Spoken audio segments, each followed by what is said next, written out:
hello and welcome to episode number 409 of the Plain Talking UK podcast. I'm Carlos, and in this week's show, we learn the 777X is delayed for yet another year. A low-cost flyer has the trip of a lifetime, and there's good news for the cabin crew of one American carrier. In the military news this week, the Marine Corps declare their heavy lift helicopter operational, and Boeing unveils first T-7A Red Hawk training jet for the Air Force.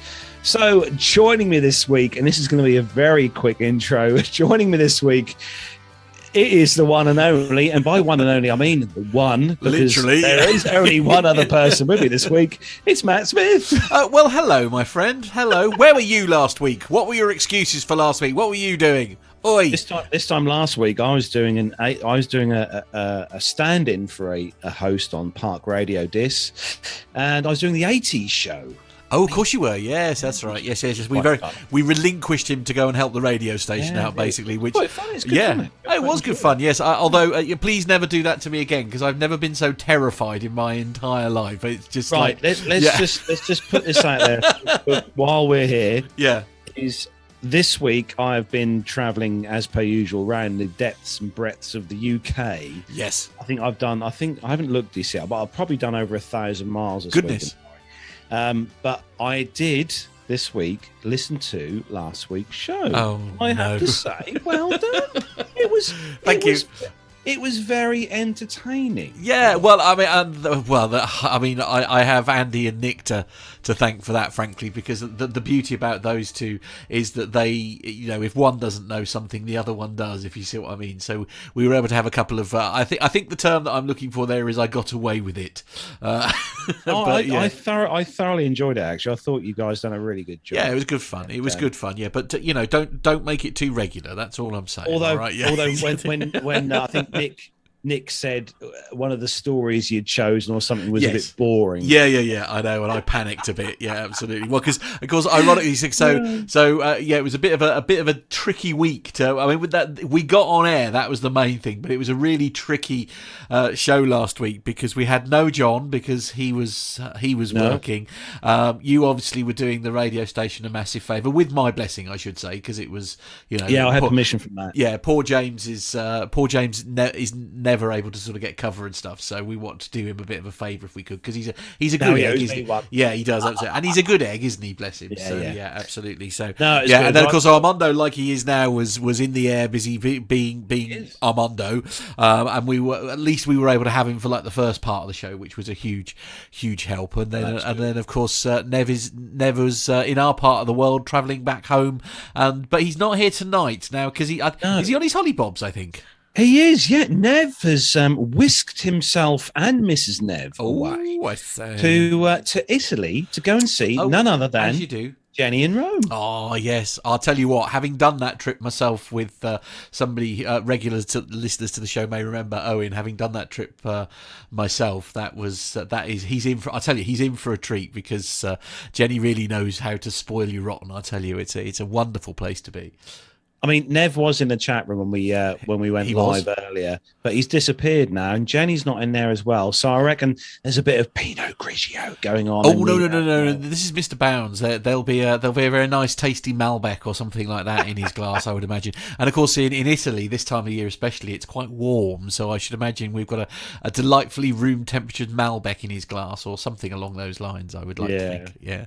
But hopefully Nev will be back next week, and hopefully we'll have Armando back next week, and we'll have all the team together. So it's an old-fashioned show. Old school, isn't it? It's just me and Matt this week. Yeah, indeed. My beer. Dear. We're gonna have a look. I thought there was some noise on the line there. You nearly got away with that. I know. Yeah. We're going to say thanks to everyone who's joined us in the live YouTube chat room this evening. Let's have a look. Who's in there? We've got. I can see now. You see, I've got glasses on. It's Lee Davies is in there. Richard Adams is in there. Matt C. Hello to you, Matt. Mazouz. Hello to you, Mazouz. GB's Model Zone. We've got Sturman. Hello to you, Sturman. I don't see Sturman now. You see, I don't get to see him now. It's a bit upsetting. We've got Daritash1. Hello to you. Ooh, that's cool. I don't think I've heard that one before. Oh, he's been in the chat room before. Oh, is he? Oh, very good. Okay. Yeah, Richard Adams, Miles High, Shuttle Pod 1. Oh, cool. Also in there. Masha, hello to you, Masha. Hope you're well. Hope it's warmer at your side of the river. The river. Because it's a bit chilly here in the UK. Who else we got? Let's have a little squeeze through here. I don't know what I'm missing anyone else. Neil Lamorn, hello to you, Neil. Good to see you in there, Neil. We have got Armando is obviously in the chat room keeping an eye on He is things. actually, as you've mentioned him, so where is it? I'm just going to pop this up on the screen, Carlos, for you to read. Oh. There you go, look. What does it say on there? Oh yeah, you have to pipe the show through the intercom. Yep. Great in-flight entertainment. Yeah, I think Armando should pump the show through. I am happy to confirm that in the flight, well, not in the flight deck, in the cabin area at the moment, I'm delighted to say that there you are. Live we are live in the aircraft. We are literally the in-flight entertainment for this particular flight. So there we go. What a treat! Absolutely. What a treat. There we go. So that's just been sent in by Armando, especially for GB's model zone. So there you go. And I can confirm that aircraft is incredibly comfortable to sit in. Right, good. Especially those seats. Yes, absolutely. So we're going to say thanks to everyone as well, obviously, for joining us. And if you are an audio listener of the show, don't forget to take yourselves over to YouTube and search for us, Plain Talking UK. You'll find our YouTube page on there. Click the subscribe button, because that's always a good thing to do. And also the bell icon, which is right next door, to be notified when we are live and recording new episodes, as me and Matt are this evening. And then what the great thing is you can then join in the chat room. Absolutely. Which is absolutely next level chat room fun. Yeah, so make sure you do that. Now listen, before we move on to the commercial news, I need to talk to you about something because you've been up to stuff again, haven't you? And almost like you've almost gone out of your way to upset your wife. Now talk me through this. So what is this that is in your home? Where is it? How did you get away with it? Why is your wife still talking to me? I'm very surprised. Why is your wife still talking to you? That I'm quite surprised about. Come on, what is it? How has this occurred? What's going on? And obviously describe it, please, for those who are listening to the audio version of the show. Right. So what is it that we're looking at on screen? So what it is, so many of you listeners will know that I have just here in front of me a Boeing 777 window. Yes. From BA, one of BA's first and last 777-200s. Well, a few weeks back, a certain company who we're hoping to have on the show very soon as guests were cutting up various pieces of the TriStars, which were over at Bruntingthorpe, along with the VC-10. Lots of controversy in regards to what's going on over there, because people got rather upset about these aircraft being cut up. But read the social media stuff, it's all on there. But these guys managed to get hold of 3 of the TriStars, one of which was ZD951, which is on the picture behind me here, which is the one which has got the 30 years logo just on engine number 2 on there. And they had window cuts from here. And as you will all know, I'm a massive fan of the TriStar. And if I have a chance to get a piece of that aircraft, I am going to have that piece. So I kept it quiet, didn't tell the wife, and ordered a piece of said TriStar. Right.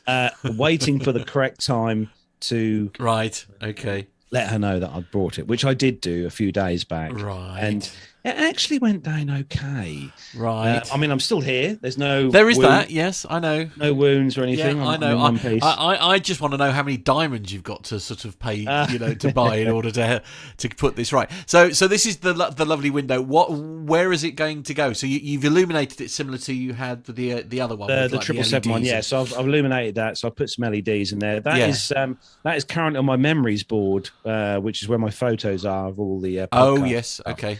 So I've sort of mounted it on there, which is what you can see on that mesh. Yeah. But that is a window cut from ZD951, which was an ex-British Airways L1011. And they are all Dash 500. So they were the longer range TriStars that Lockheed built. Yes. Okay. Towards it. These were the very last TriStars that Lockheed built before they finished. The Dash 500s, where they were slightly shorter and had a longer range. And BA and Pan Am had these. And Royal Air Force brought, I think they brought 6 BA ones and 3 or 6 and 2 Pan Am or 3 Pan Am ones, something like that. Anyway, so we've got a couple of comments in the chat room here. This one from Miles High. So you were on the couch for 2 nights, were you? Is this something that they've spare room? Spare room. Oh right, spare room for 2 nights. Dirk is very much on your side. He said he'd do the same if he could, but he says, "Oh, go on, let the man have his hobbies," which is quite nice. So there lots of support in the chat room. I'm pleased to say. Actually, I have to say before we move on that if you Matt will see this when he comes round, but you can't see, but the difference in thickness of the skin of the 777, which is just here, to the TriStar is so different. Is it much thicker on the TriStar? The TriStar is so much thicker. I suppose that's the changes in that's the advantage of the changes of technologies, I suppose, making thing. Now, before we move on to our commercial news, of course, as you may have noticed, Armando is not here. He's busy flying at the moment, and as I said, but don't worry, he has been in touch and he has a little introduction for us to let us know what he's up to today. Hello, team. Hello to all our listeners. Once again, I'm sorry I cannot be on the show live today, but I am out flying. It's been our busy old time in business and corporate aviation. This is my 5th day flying in a row. Today, I'm in the Pilatus PC-12NG. Been all over the East Coast this week, just up to Teterboro, down to Florida, over to Kentucky, but hopefully I will be able to catch you guys on next week's show. Enjoy the stories for today. Thank you, Armando. As I say, and he's read some stories for us, so we will be hearing from him later on in the show. Dirk, by the way, is saying, that's the joys of material science for the win, he reckons. That's the way forward. So, and GB Model Zone is saying that it make a really good bathroom window, actually, your little either of them would make a really good bathroom window. I think really that's probably the only way you get away with it if you bought another one. I think. Well, we're going to have feature in the home. we're going to have the guys from Doors to Manual on the show in a few weeks' time, so keep your eyes open for that. We've got those guys scheduled to come on and chat with us because they have got a massive selection of military stuff that they are making cuts of and stuff for people to have as mementos. So I just noticed we've got royalty in the chat room, by the way. Oh, what, Captain Jeff? We have, by the look of it. Yes, absolutely. Aren't we very honoured? Anyway, we haven't started the show yet. We should probably do that. Yes, we should do. Right. So, if I'm ready. Are you ready? Let's go. Yeah, let's do it. Captain's turned on the seatbelt light. Please take your seats and fasten your seatbelts.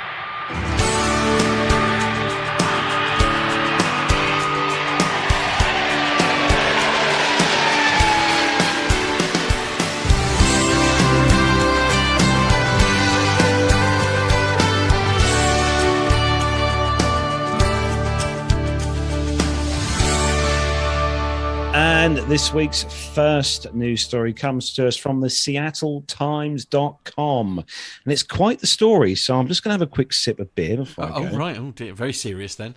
Knuckle down, yes, John did warn us if this was quite a bit of a mouthful, was it? So this one is Boeing delays the 777X another year. How many years can they delay this aircraft, honestly? And writes off $1.2 billion as future costs pile up. So, ouch. Shout out to Dominic Gates, Seattle Times aerospace correspondent, who does an excellent job in reporting this stuff. Good work. So this is... that's praise indeed coming from John, I tell you. Boeing on Wednesday this week disclosed a heavy first quarter loss as it wrote off $1.2 billion related to 2 defense side fixed price aircraft projects and the impact on the war in Ukraine. The company also announced it will push out delivery of the first giant 777X jet by at least a year to 2025. Blimey. A delay that estimates will incur a further $1.5 billion in abnormal production costs future quarters. So speaking On CNBC Wednesday morning, Boeing CEO Dave Calhoun said the 777X production halt is necessary to stop producing airplanes, which we then may have to rebuild and rework. Well, why not get them right the first time then? Anyway, Boeing has already built and rolled out 4 first test flight models of the 777X and 20 production 777X jets. After being briefed Monday by Boeing management on the delay, leading 777X customer Tim Clark, president of Emirates, said in an interview he remains committed to the jet. We'll see how long that goes on for. Delivery of the first jet is now scheduled for at least 5 years later than Boeing had planned when the jet was launched in 2013. Boeing has already built the first dozen 777Xs for Emirates, and Clark said that by the time he gets the first one, it will be a 7-year-old jet. Ooh, blimey. Ooh. They're basically second-hand aircraft, he said. We have to talk to them about that. I sense a discount. Yeah, I should think so. He said Emirates has been forced to allocate $1.5 billion to retrofit its current fleet of Airbus A380s and 777-300ERs to extend their lives into the 2030s. He said that we will just eke these out until such time as we have confidence in the ability of Boeing to deliver the stream of aircraft that we want, he said. Clark also expressed doubts about taking the 787s Emirates has on order to give the extended halt in deliveries of that airplane, even though Boeing offered hope Wednesday of a resumption of deliveries perhaps as soon as this summer. Boeing is seeking FAA approval for its fixes to manufacturing defects found on the 787 that have largely halted deliveries of that jet for 18 months. Boeing said it now has 115 Dreamliners in inventory awaiting rework and delivery. Emirates has 30 Dreamliners on order, in addition to 115 of the large 777Xs. So clearly they are at higher risk to be delivered at any time in the contractual timeline, Clark said. And he also said, so frankly, I wouldn't be surprised if we just drop those out of the mix completely. Ow, that will hurt. He said also that we are due for delivery of our first aircraft in a year's time. They've still got a backlog going on, plus a year plus, he said. We're reviewing the whole situation and seeing whether the 787 has a place in the fleet or not. We will let Boeing know accordingly, he said. Oh, dear. On the defense side of the company, Boeing wrote off $660 million for the Air Force One. I just love how they can write this money off, honestly. I worry about a fiver, let alone $660 million of the 787 or 747-8 for Air Force One in its modifying in San Antonio in Texas. It blamed this on higher supplier costs, high cost to finalize technical requirements and schedules, he said. It also wrote off some more money, $367 million for the T-7 Air Force jet trainer under development in St. Louis, Missouri, primarily driven by ongoing supply negotiations impacted by supply chain constraints. Get my words out, just like doing a radio show, and COVID-19 inflammatory pressures. Calhoun, in a memo to employees on Wednesday, reiterated those factors, trying the supply chain disruption and cost inflation to the impact of the pandemic and the Ukraine war. And on earnings teleconference with Wall Street analysts Wednesday, he also acknowledged that the fixed price contracts for both Air Force One and the T-7 were very aggressive. Ooh. On the T-7, Boeing bid low in the expectation of losing money on the development phase, but making it back later with the follow-on orders of the fighter jet. On Air Force One, then CEO Dennis Muilenburg did what current CEO Calhoun called a unique negotiation on pricing with the then President Donald Trump. To ensure Boeing kept that prestigious contract, Calhoun said the company took on a very unique set of risks that Boeing probably shouldn't have taken on. Boeing also wrote off a further blimey, where are we going here? Boeing wrote off another $212 million relating to the invasion of Ukraine and sanctions against Russia. While these actions had an impact on the business, he said they are the right thing to do, Calhoun wrote in a news Wow. Now, we've had some comments in the chat room on this, which I'll just share with you if I may. The first one from Neil Landwarn. He was saying it absolutely terrible. Imagine if PT UK production was delayed until you got it right. which is fair, isn't it? Mazus has pointed out that there may be some more Windows going cheap very, very soon. And also on a comment you made earlier on, Carlos Turk has said, Carlos, I'm worrying about a fiver. And then also Carlos buys an L1011 window. So yeah, all right, okay, fair enough.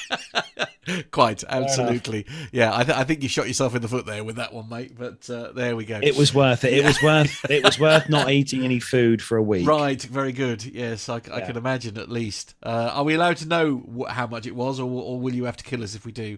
Well, I'm not going to lie. I did get a little cheeky discount code. Did you? Right. Okay. Yeah. Very good. A very good evening to Pip. Is in the chat room this evening. He's saying hello from Mallorca, which is not. Mallorca. Yeah, is it Mallorca? Mallorca. Mallorca. Yeah, absolutely. Mallorca, innit? Yeah. Mallorca or something. He's gone to Mallorca to have some lovely Spanish food like chips. Do you know what? I love a bit of tapas. Chips. Tapas. Tapas. No, that's what you have when you go to Spain. No, you just don't chips. have chips. No, you might do when you go there. No, I don't. I'm trying to get seafood and goodness knows what else if I'm somewhere lovely like that. Anyway, we'll move on to the next story, shall we? Now, this next story for Matt, honestly, guys, this is. I just didn't believe it until I saw it. Yeah. Now, yes. Now you say this. Now, I suppose I've been because a very dear friend who I know used to work for Ryanair. Oh, excuse me. I'm just going to shut my microphone for a moment. Just talk amongst yourselves for a second. Oh, hello. Matt's going to cough himself. There we go. That's fine. That's all right. I just wanted to shut the fader while I did that because that wasn't very nice for anyone. So the fader. I heard you. Yeah, no, you always forget, don't you? It's like I shut it at this end so it doesn't go out on YouTube, but it's still because you're on aux 1. Do you remember when you're in the studio and you have to do it? Yeah. No, honestly. Sorry, technical things. Oh, dearie me. Honestly, all that training you had gone straight out the window, isn't it? Anyway, story number 2 is from Ryanair, and what Carlos is shocked and nay surprised about is that Ryanair passengers had a trip of a lifetime after winning €100,000 on a flight to Portugal. Ryanair announced last week the lucky winner of its annual Win a Million event, who walked away with a whopping €100,000 cash prize. Laura Meeraker, who moved to Liverpool over 5 years ago from Portugal, visited Ryanair's HQ in Dublin with her husband and 2 children to play for a life-changing sum of €1 million, having brought a winning £2 Ryanair charity scratch card on flight to Portugal earlier this year. Lucky winner Laura said, "This has been an amazing experience that I'm delighted to be part of. Words can't describe how lucky and blessed I feel by this amazing opportunity. When I purchased this scratch card on a Ryanair flight to Portugal, I never imagined myself as the lucky winner of €100,000. That's a very different sum of money altogether. I'm looking forward to celebrating my winnings with my family, who are here with me today, my friends back at home, and paying off my mortgage. Who knows, I may even open my own bakery one day, a huge passion of mine. I'm very proud to have supported Ryanair, who in turn support the great work of so many charities, including the UK's Naomi House and Jack's Place, who work with life-limited and life-threatened children and young adults as well as their families." Ryanair's Director of Marketing, Dara Brady, said, "Through the sales of our scratch cards, which to date has generated over €10 million, Ryanair has continuously supported incredible causes across Europe." Now, this is a really, really lovely story. So it does prove that some people do win, which you were very surprised about, Carlos. Very surprised. Well, you see the scratch cards being sold on the aircraft. Yeah. I've been offered them a million times when I've flown with Ryanair, because we normally fly with Ryanair to Malta all the time. Yeah. And you see people, yeah, a lot of people poo-poo them. Some people buy them, and I've never seen someone on a flight who's had these scratch cards scratch them off and then go, oh wow, I've won. Yeah, I've got a free panini or. Well, I'll tell you what. Shall we hear the story firsthand? Look, here we go.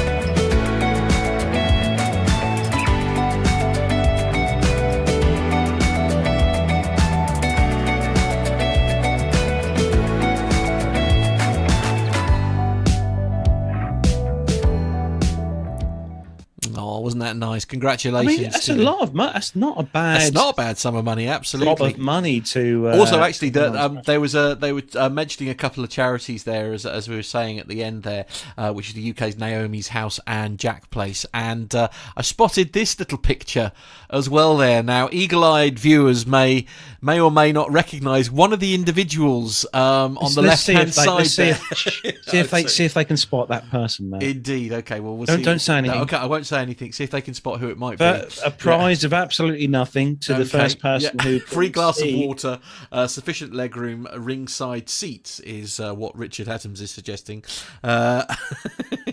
Who can spot a famous person, celebrity? Okay, they're obviously not getting it. Oh well, never mind. The chat room's gone quiet. Okay, anyway, we'll move on. Yes. So congratulations to I think it was Laura, wasn't it? Well done to. I just think it's brilliant. Exactly. It's now changed my my view on the. Yeah, absolutely. I must admit, I say mainly because of conversations I'd had with our friend who used to work for Ryanair. We often had the conversation where we would hello, what's going on? Oh, I see. All right, yeah. Mr. Warner's got it. Well done, Mr. Warner. Yeah, absolutely. Indeed. Yeah. So that was a lot of fun. So for anybody asking, it was a picture of Owen. From back when he was working for Ryanair. There we go. Very, very much enjoyed that. As you say, nice though. Let's be honest. I do buy them. I have to confess, when I'm on a flight, I do use them. Yeah. I have done. Yeah, we brought them in September when we flew out to Malta. So yeah, we have brought them before. I'd love to know out of 1,000 cards, how many of them are winning cards. That's no different to the lottery, is it, though? I mean, if you think about it, it's like, I think if you do like the instant win games on the National Lottery, for example, it depends on the one that you have, whether it could be 1 in 2.64 or 1 in 5. I suppose it's just one of those things, isn't it? But as any proof, if anybody needed it, that you can actually win. We should probably move on. So this next story has been specially put together for us in video form by Armando, and this story is looking at a particular interesting event that happened in the news this week, which caused a heap of and because we were talking about the lead up to it, weren't we? So it won't be any surprise. So this is really a follow up. The event has taken place. Let's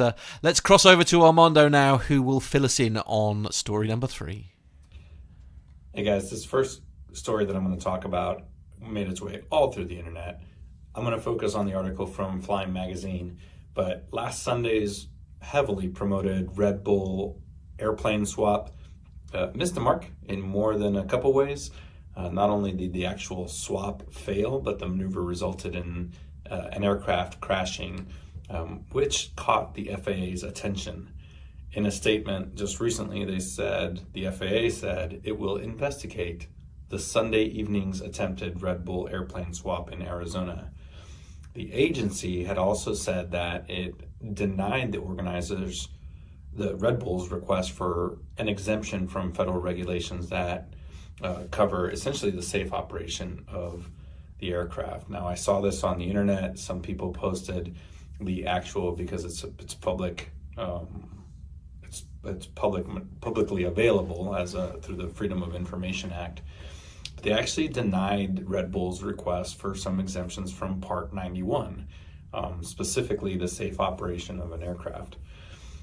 In this planned swap, which was live streamed on Hulu, pilots and skydivers Luke Akins and Andy Farrington were scheduled, or at least planned to fly 2 Cessna 182s to an altitude of about 12,000 feet above the desert, put the aircraft into some steep dives, throw out some speed brakes, which they had designed, jump out, and maneuver a la James Bond from one aircraft to the other and completely swap aircraft. Then the idea was for them to recover from the dive and land the aircraft.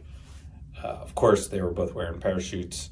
The aircraft, as you probably saw, were modified with a couple different things. They were probably the biggest modification that we saw was those aerodynamic brakes that were going to slow the airplane down in their in their dives, right? So a la World War II, so kind of dive brakes.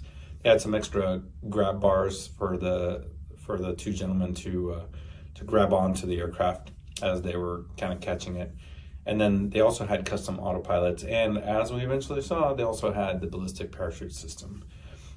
Shortly after the 182s, the pilots departed the aircraft. We saw one of them, now lovingly known as the blue plane, start kind of nosediving, kind of went end over end and ended up out of control to the point where the skydiver couldn't grab onto it safely and get into the aircraft. The other one worked out just fine. So it was pretty impossible. And as we were watching it live, I was watching it live.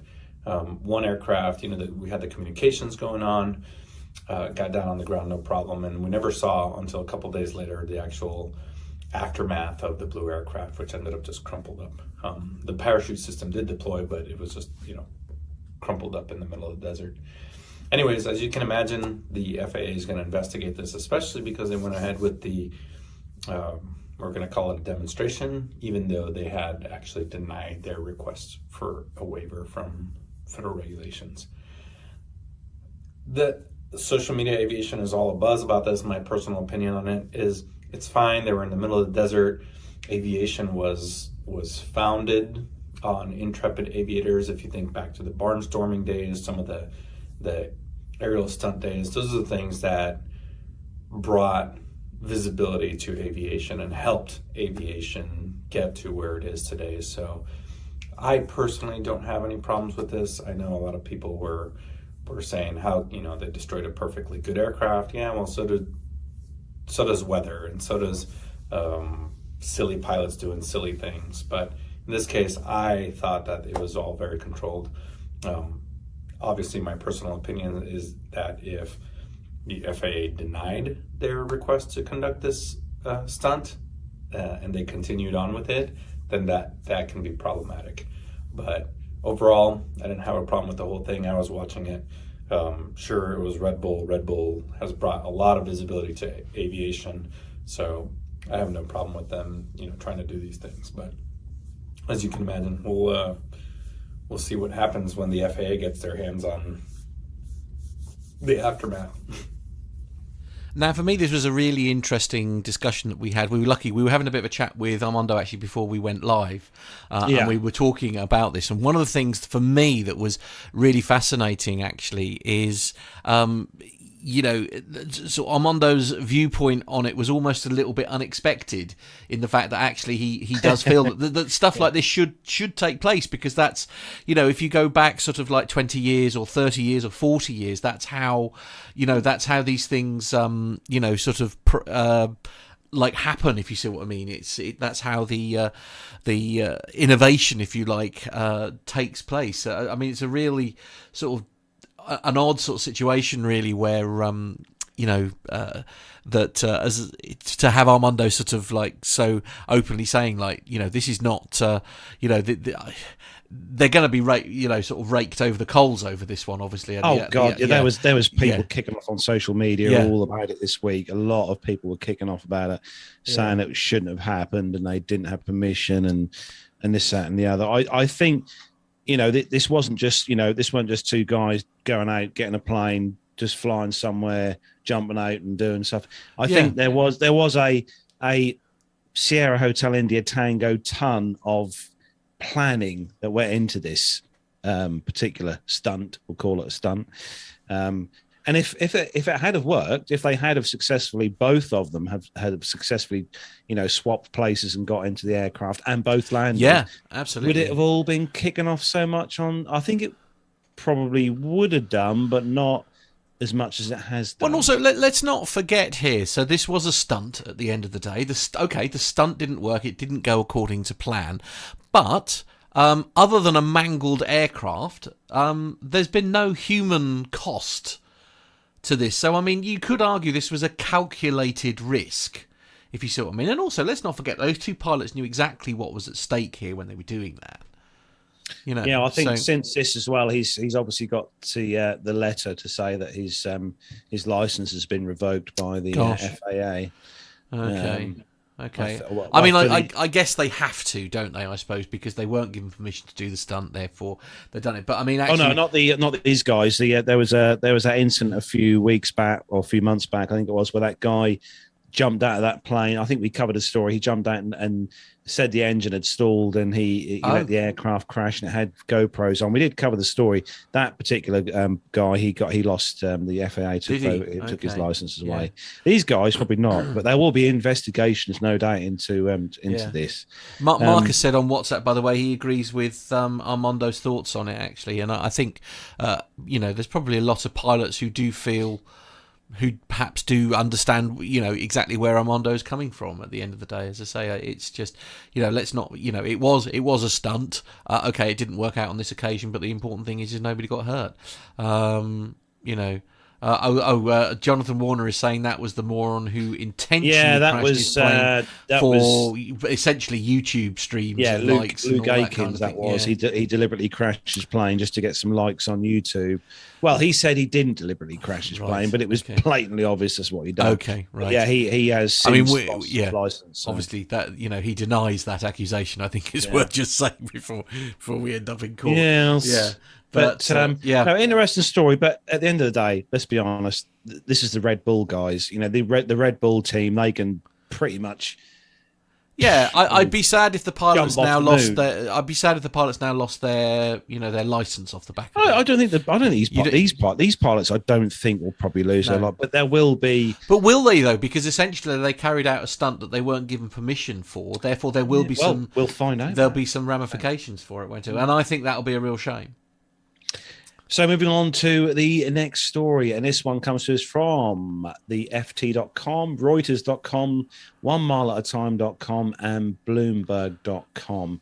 And this is all about this huge ruckus between Airbus and Qatar, or whatever way you want to pronounce the airline. Okay.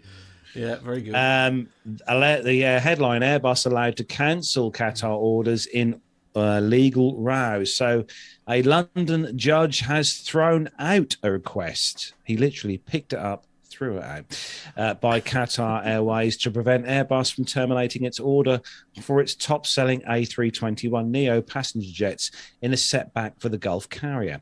Airbus will now be able to offer the aircraft originally destined for Qatar Airways to other potential customers. There's a high demand for the medium-sized family of jets as airlines emerge from the coronavirus pandemic.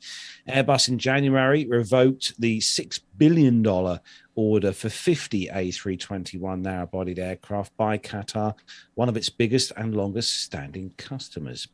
The highly unusual move, which shocked the industry, came after the airline had refused to take delivery of the larger A350 aircraft amid a wider row over the quality of the paint, another story which we've also covered on the show previously. Qatar Airways subsequently asked the judge for an injunction to prevent Airbus from cancelling the contract, arguing there was no equivalent substitute for the jets. Yes, there is. Boeing 757, loads of them out there. Anyway, a judge in London's High Court on Tuesday dismissed the request, noting that Qatar was well able to source alternative aircraft to make up the anticipated shortfall, either by leasing jets or through a separate order for Boeing 737 MAX aircraft. An initial delivery of A321neos had been expected in the fourth quarter of 2023. The judge added that if Qatar wins the main trial over the A350 aircraft, then Airbus should still be able to reinstate the A321neos into its production plans. Justice David Waxman on Tuesday ordered Qatar Airways to pay 90% of Airbus's legal costs, with an interim payment of £260,000, what's that, a drop in the ocean for them, to be made over the next 2 weeks. So basically, Airbus can now sell these cancelled Qatar 321neos to whoever they want, which, let's be honest, if you order a brand new car from Audi and then a week later decide, no, I don't really want it now, Audi can go and sell that car to someone else. And I mean, let's be honest. Airbus is very much in favour with a lot of carriers at the moment because it hasn't had, the problem, shall we say, that Boeing have had lately. So you can understand why some people. I mean, obviously we've covered the 777X story at the start of the show, for example, and obviously we had the whole Max thing and that. So I mean, I don't think Airbus are going to have any trouble. I like Lee Davies' comment. On their way to Jet 2 now. Yeah, it wouldn't surprise me. Some go over to Jet 2. Yeah, indeed. Because Jet 2 are getting rid of their 75s. So I think they have actually got rid of all their 75s. Oh, are they? Okay. Jet 2, which is disgraceful, I will say. Right. Okay. Very good if you say so. Matt, over... Oh, hold on. We've got a comment. Oh, yeah. Lee Davis said, on their way over to Jet 2. So I'm just looking at the YouTube stream. Oh, hello. Owen, who we were talking about earlier, he's in the chat room there. He's saying that, ironically, a leasing company might buy these aircraft, and if Qatar really want the A320neos, they'll be able to lease them from the aircraft losses. That's a very good point. Or lessors, sorry. That's a very good point, actually. Yeah. There's a lot of leasing going on. Yeah, absolutely. Always a lot of leasing going on. Anyway, let's take a look at the next story. Lee Davis says they're still flying 75s. Thank you, Lee. Okay, right. Yes, this is the next story. And Matt, this is a Ryanair story, and it's regarding something that I think I need to renew in a few years' time. But anyway, really? Okay, well, we don't want to talk about passports in this house at the moment because I'm missing out on an amazing trip because I can't find mine. So you can't find it? No, I can't find it anywhere. I had it when we went to Ireland, and I used it to get something from the post office, a parcel that had been delivered while we were away. And somehow it's gone missing between there and there. So it's downstairs in the front room. It's not. We turned it upside down. So my amazing trip to Carcassonne is no more, sadly, because we even tried to do the Peterborough thing. Do a sort of same day thing, but the only date they gave me was after the event. You know what? Actually, funny you say that. Gemma's one has just run out. Yeah, and I think she said it was 80 or 90 quid or 70 quid but that versus a free trip to Carcassonne, it was money well spent, frankly. That was the difference between you being able to go or not. But unfortunately, can you not go to Peterborough now and pick up a passport, or is that you have to make an appointment? And I can't get an appointment for the appointment time that they gave me was too late. It was after the 20th of May. So just like the DVLA. Yeah. Anyway, absolutely. carry on, Matt. Well, and of course, as I'm sure as we're about to cover here, it's there are massive delays, of course, at the post offices. Not at the post office, sorry, at the passport control, which I'm sure will become evident in a moment. Back to Ryanair here, and UK passports, including the Portugal thing, is what it says in the headline. Several sources here. We've got the Derby Telegraph. We've got Simple Flying, and also. I don't know if I dare try and read that one out. Honestly, where John finds some of these stories, goodness only knows. Anyway, a Derby man has told how he was denied entry into a Ryanair flight to Portugal despite having a year left on his passport. Ian Glover was told on his way to Faro in Portugal that the issue date of his passport was not close enough to the end of his travel. Mr. Glover renewed his passport early in 2012, and when it still had a year left in 2012, when it still had a year left to run. That meant his date of expiry was listed as April 2023, giving him just under a year left on the document. Mr. Glover said, "I looked at the government website and it said that it shouldn't have been issued more than 10 years ago, and it was issued in July 2012, which means that the 10 years is July this year. And it's also stated that you need to have 3 months from expiry, and expiry is on the 6th of April 2023. What Ryanair are saying is that 10 years after issue, the passport expires, obviously, but they also want 3 months from the expiry of the date of issue. That's not been made clear at all. If you're confused by the sentence, don't worry. The regulation is read by Ryanair as being that a passport cannot be more than 10 years old, and there must be at least 3 months remaining on the passport within 10 years after the date passengers leaves the foreign country, or even more, or for even more scrutiny, a valid passport for a UK passport holder must be less than 9 years and 9 months for entry to Portugal and other countries in the EU. The check-in agent was apologetic and suggested Mr. Glover try with Jet2. He flew with Jet2 the following day. John, I'm not supposed to read the green bits out, but I'm actually going to here because this is from John, actually, when he was putting the notes together for us. John does all the production work and stuff on our notes and does an awful lot of research on our behalf, for which we're very, very grateful. John is talking but speculating. I should stress that. He's merely speculating. From what I gather, this is because Mr. Glover bought a one-way ticket with Jet2. Jet2 told him to use his original booking with Ryanair to return in May because he was returning home. The passport wouldn't be an issue. From Jet2's point of view, he had a return ticket, but his return ticket was not with Jet2, so not Jet2's responsibility. This handing off of responsibility passes the responsibility with the immigration staff in Portugal. So that's an interesting sort of take on it. Now, with all that in mind, Portugal is very shortly making travel much easier for UK travellers. Portugal has announced it will remove Brexit restrictions and treat UK visitors under the same conditions as those from the European Union. The new rules mean that travellers from the United Kingdom will no longer be treated as third country nationals and as required under Brexit. Under EU Brexit legislation, the UK is treated as a third country, but individual states can use their own rules regarding travel. Britons entering Portugal with e-passports will be able to avoid long queues for manual immigration and passport checks by using the e-gate channel. Portugal's Foreigners and Border Service, the SEF, said it had opened 4 new generation e-gates at Lisbon Airport, with similar facilities at Faro, Porto and Funchal airports. Nationals from Australia, Japan, Singapore and New Zealand will also be allowed to use the automatic system. Another side note from John here, this is not the same as EU citizens who do not have to have a valid or otherwise passport, or in some countries any identification with them to travel through the Schengen area. UK citizens will still be required to carry their passports and have validity as discussed before.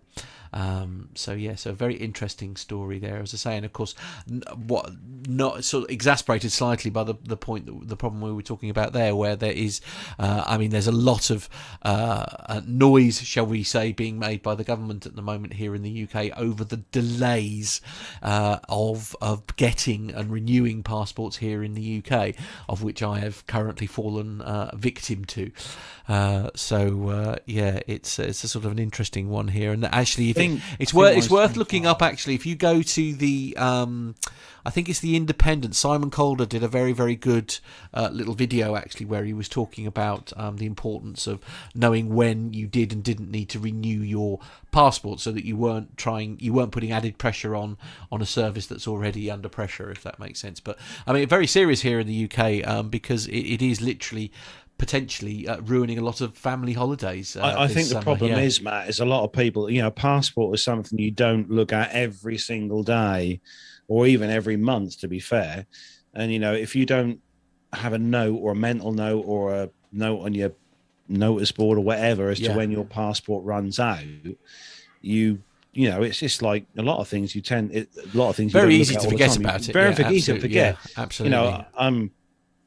Mine is 2025, so I'm all right for a few years. Yeah. But like I said, Gemma's has just run out, and she'd forgotten. The only reason she discovered was because she got the passports out to put into a different folder in the house here. And looked at her passport and said, "Oh, it's run out." Oh, crikey. So, it's luckily we're not going on holiday this year, but no. Well, that's the same here, because Mum's discovered that hers has actually expired, but, we're not planning to do a foreign trip anytime soon. In fact, our major holiday this year is going to be a little trip on the Broads again, which we're very much looking forward to in September. So, mine's in June, as you know, Matt. Absolutely, yes. I'm on duty. I am copycat sitting. You'll be living here. I mean, the advantage is I get to live in Carlos's lovely house, but I'm under no illusions there. The cat will nothing me for the entire time that I'm there. But Matt will have full access to the house. Absolutely, yeah, indeed. Looking forward to that. Love it, I do, absolutely. I'm in the Vegas suite, I think, aren't I? You are in the Vegas Very suite? Good. Yeah? Yes, this is my favourite suite. No, sorry, you're in the World Suite. Oh, I'm in the World Suite. Oh, no, I'm normally in the World Suite, aren't I? It's not the you're Vegas in the World Suite. Yeah, that's right. You're in the World Suite. Yeah, indeed. Anyway, as you do. Back to aviation. Yes. This next story comes to us from the Points, Miles and Martins is boardingarea.com. Blimey, what a website. And this one's brought to us from Armando again this week. And this is all about Delta launching boarding pay for flight attendants. Exciting. All right, this story is coming to us from Points, Miles, and Martinis.boardingarea.com. Go check it out. I like all of those things. Delta Airlines is launching this new boarding pay for flight attendants. It is industry practice in many parts of the world that flight attendants do not get paid in their hourly rate until the doors are closed and the parking brake has been released before departure. And usually their hourly rate pay ends when the parking brake is set or block in, block out, and they arrive at the destination. This is about to change for flight attendants at Delta Airlines. On Monday, the internal memo sent to Delta employees revealed a new pay component for flight attendants for the boarding time beginning June 2nd of 2022. With this new pay incentive, Delta will be paying flight attendants at 50% of their hourly rate for boarding duties. Domestic narrow bodies will receive 40 minutes of boarding pay, wide bodies will receive 45 minutes of boarding pay, and transoceanic flights will receive 50 minutes of boarding pay. It is important to note that this is based on the scheduled boarding time so that the flight attendants are not actually paid for extended delays on the ground. But it is a step in the right direction. The boarding time compensation comes as Delta flight attendants push to unionize. Currently, the group wants to join the Association of Flight Attendants, which also represents flight attendants from over a dozen carriers like Frontier Airlines, United Airlines, and Hawaiian Airlines. Delta is the only major U.S. carrier not to have a union representation for its flight attendants. This is not the first company to compensate flight attendants for boarding. Middle Eastern Airlines, Etihad, they pay their crew for hourly rate when the crew arrive at their briefing center. British Airways also has similar agreements in place with their cabin crew. This change for Delta employees is for mainline crew only and does not include pilots, and it also doesn't include the regional carriers that fly under the Delta banner. Now, as you guys can imagine, all flight attendants have all kinds of duties that they're doing before, arguably some of the hardest duties, and are before and after the flight. I mean, the crew has to check in. Producer John put some notes in here, but the crew has to check in anywhere between 45 minutes to up to 2.5 hours before their flight. They are doing the crew briefings. Captain Nick has talked about that, especially on long-haul international flying. There's safety equipment checks. There's security searches that need to be done. There's the actual cabin preparation. There's catering to be checked and checking the amount of the stocks on board. Then there's the boarding process, the boarding passes, the airline passengers finding seats, putting up their bags, strapping down their babies, figuring out where the dogs are going to go, managing flows of passengers to make sure that the aircraft doesn't tip. There's just all kinds of things. The head counts that we see, the running up and down to make sure that the cabin is safe before takeoff, all of that currently has not been compensated for these flight attendants. So this is a step in the right direction. I can't wait to see full pay for on-the-ground duties, hopefully from Delta and other carriers soon. So we'll see what's up. Now, this story really did. I mean, I was privy to this information, if you like, but that's because I'm lucky that one of my best friends is cabin crew, and this really did genuinely shock me. I mean, you and I, Carlos, for example, obviously I was a coach driver, you're still a truck driver, for want of a better word, but you start getting paid from the moment that you arrive at work. I do. And you do your walk round check, and you do all the inspections, you fill in all the paperwork, you get all your invoices and documentation ready, you then have your break or whatever before you hit the road, etc., and that's all paid. It's the same for me in the world of coach driving. My duty would start from the moment that tacho went into the machine, and it has to be there because it has to record you doing the check. So that's why it's literally as soon as that tacho head goes down, you're being paid from the moment there.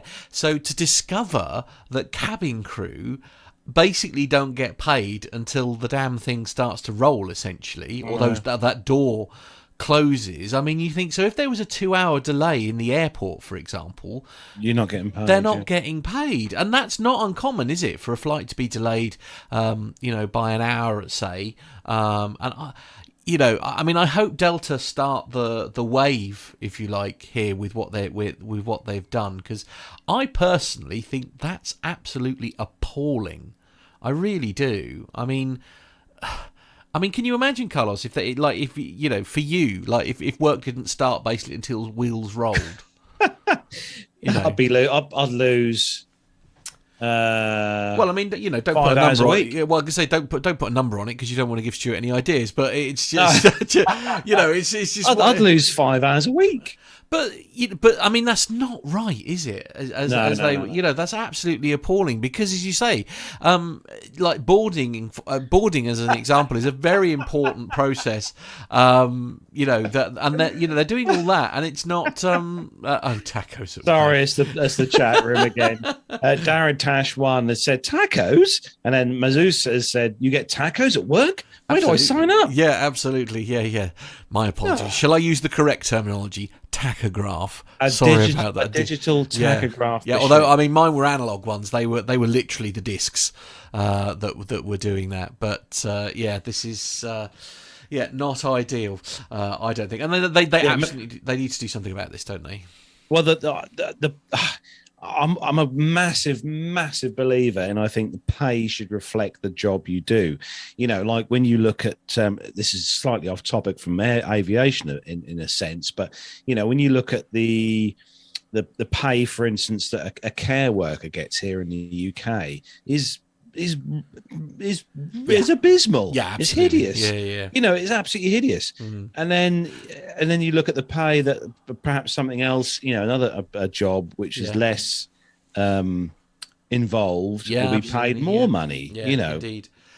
One of the actually really interesting point raised here by Richard, and I'll check with my cabin crew friend on this one. Actually, he's saying Richard Adams is saying presumably a longish delay on the ground could mean that they run out of hours to complete a long haul flight before they've started, meaning they could potentially go home unpaid. That's terrible. Yeah, that's. I hadn't even thought of that. Mm. Hello, Myla. By the way, Myla's in the chat. Oh, very good. Yes, hello, Myla. Yes, absolutely. So, I don't know the answer to that one, Richard, but we'll find out and report back. I think we should campaign for proper pay for our flight. Dirk S is saying again, it's an advantage when you have a boring 9 to 5 job in the office. Absolutely, how true is that? Although again, Neil Lamorne is sort of highlighting a similar problem. I know we're slightly off topic with this one here, though, saying care workers not being paid for their travel time is absolutely disgusting. Yeah, and I know from when my mum used to do like care work and stuff, there was no you given a time slot, but there was no time allocated, if you like, for travelling to the next place and stuff. I mean, there's a lot of things. Actually, even like for me, the job that I do, if I get to a destination like I did do this week to a distribution hub to deliver, some stuff to there. Mm-hmm. If I'm waiting there for 1 or 2 hours, sitting there waiting, which 9 times out of 10 I'm watching catch-up TV on my tablet in the cab. Oh, I'm still getting paid. It's a tough life being a coach. I'm still getting paid. And to be fair, I mean, I was very lucky. The company that I used to work for coach driving, when I arrived in London and had a whole day in London, I was being paid to be in London. I didn't like clock off as soon as it went on rest. And that's so it should be. You're in charge of a coach, Mr. Yeah, absolutely. Not anymore, mate. Not anymore. Not anymore. Dr. Steph's just appeared. Oh, hello, Dr. Steph. More royalty. This is very exciting. Oh, cheers, Dr. Steph. Oh, very good. Cheers, all the. Indeed, yes. So this next story, this is a bit of nostalgia. We found a story this week. I was delving through the realms of Google this week, and I came across this story, and I thought it's not like a current day story, but this is a very interesting story, especially for me in my earlier life, going on holiday with parents. And this comes to us from the gazettelive.co.uk, and the lost airlines and travel agents that used to take Brits on holiday. So for our UK listeners, this will probably ring a few bells and bring back a few memories. But for some of our global listeners, you'll probably struggle with some of these companies, but they are very well known here in the UK, especially companies. So we'll start off with the first one. Now, Matt, I can remember these guys being in the high street in our local town of Lowestoft many years ago. And this was a company called Lun Poly. So Lun Poly was once the biggest travel agent in the UK, originally created by two already successful travel agencies named Polytechnic Touring Association and Sir Henry Lunn Travel, before being combined to become Lun Poly in 1965. It became an innovator in the travel industry by splitting leisure and business travel into separate departments. The high street shops were dotted around the country and specialised in package holidays, whereas offices were set up to serve the needs of the business industry. Some might not remember the company's long-running television campaigns that featured people on their holidays. They offered, one person would say, "Lun Poly, get away," to which the other person would disappear into thin air and appear in their vacation spot. Now, right. Lun Poly, I can remember that this honestly. Have you got the pictures, Matt? I'm working on it. Yeah, sorry, I missed that in the notes, I'm afraid. So Lun Poly was, as I say, one of these travel agencies, and I can remember as a child my parents booking holidays to Tunisia with Lun Poly. Wow. Let's pop the picture up on the screen there for those of you watching in the world of YouTube. And that was, blimey, that is going back a few years. Yeah, I bet. Lee Davis in the chat room says he can remember Lun Poly. And Mazouz, yes, they did have a parrot in their adverts. Oh, Well they done, did. Mazouz. Yes, Yeah. I remember that, actually. Yeah, I do remember that. So the next one on the list is a very, very well-known airline here in the UK. Especially, and here at PT UK Towers as well. Yeah. This is Monarch Airlines. Monarch Airlines started out in 1968 when the air travel was only really feasible for rich families. During the 70s, there was much more demand for cheaper package holidays, which is where Monarch continued to excel, as it was cheaper compared to other airlines. In 2004, the airline switched to becoming a low-cost operator after struggling to compete against other low-cost carriers who offered seat-only fares rather than package holidays.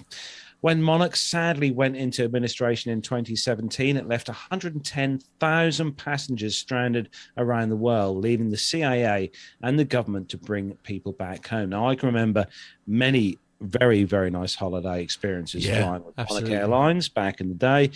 They were a popular airline, weren't they? Very popular airline, yeah. They used to fly not just around to European destinations. Monarch used to fly into the Maldives, into very many different destinations. So, yeah, very popular airline. Used to fly, I think they flew the Airbuses, the 300, I think they flew, 310 or 300. 330s they had at their later times, but Monarch was it was one of those well-established British airlines. Yeah, absolutely. Yeah. Next one. This was another one. Honestly, this is one I used to absolutely love flying. Britannia Airways, and funnily enough, in my drawer in the kitchen, I have a heap of teaspoons from Britannia Airways. Do you? Anyway, yeah. Beginning of the life under the name of Euravia, Britannia Airways carried passengers to destinations around the globe from Palma to Barcelona and Canada, and even flew out to long-haul destinations that were slightly more difficult to reach, like Natal and Brazil. And Britannia used to operate a mixed fleet, actually, of 737s they used to have back in the day. The old Dash 200 series Britannia had in their fleet. And I have some fond memories, actually, of traveling not only on the 73, but also I traveled on one of Britannia's 767s that they had many years ago. That was, and actually, a lot of Britannia's 767s went on to be taken over by Thomson Airways took over Britannia, and Thomson took over a lot of the ex-Britannia Airways 767s, and I think, off the top of my head, some of the ex-Britannia Airways 767s are still being used by TUI.com. Wow. And they're easy to spot because the registrations are Golf, obviously G registered because they're British registered aircraft, some of them. But the last two letters of the registration are BY, which was Britannia Airways' old prefix, BY. Oh, okay. Yeah. With Britannia, so they're easy to spot. But yeah. Now, the next one here, I actually remember very well because my first ever flight was with this company. And if I remember correctly, we flew to the island of Zakynthos. I think that's where we went to. And then we did a boat, or was it? No, I think we were actually, no, let me correct myself there. We arrived in Athens. In Greece, obviously, and then it was a boat ride over to Zakynthos where we were staying, and then a boat ride back because we had a week in Zakynthos and then we had a week in Athens doing all the Parthenon and all that kind of thing. I mean, it was an absolutely incredible holiday. It really was. And that flight that I did there was with Air 2000, and I'm sure in one of my boxes somewhere I still have the red band headphones. With the double, the two prongs rather than the single prong like you get with headphones now. This next one's British Midland. Is it? On the list, yeah. Air 2000's next. Don't panic. Okay, all right. Well, let's do Air 2000s because I've given it the big... We'll do Air 2000 next. Yeah. So Air 2000, also known as First Choice. Air 2000 was founded in 1987. I didn't know that. Although First Choice officially commenced operations in 2004 as a charter airline for TUI.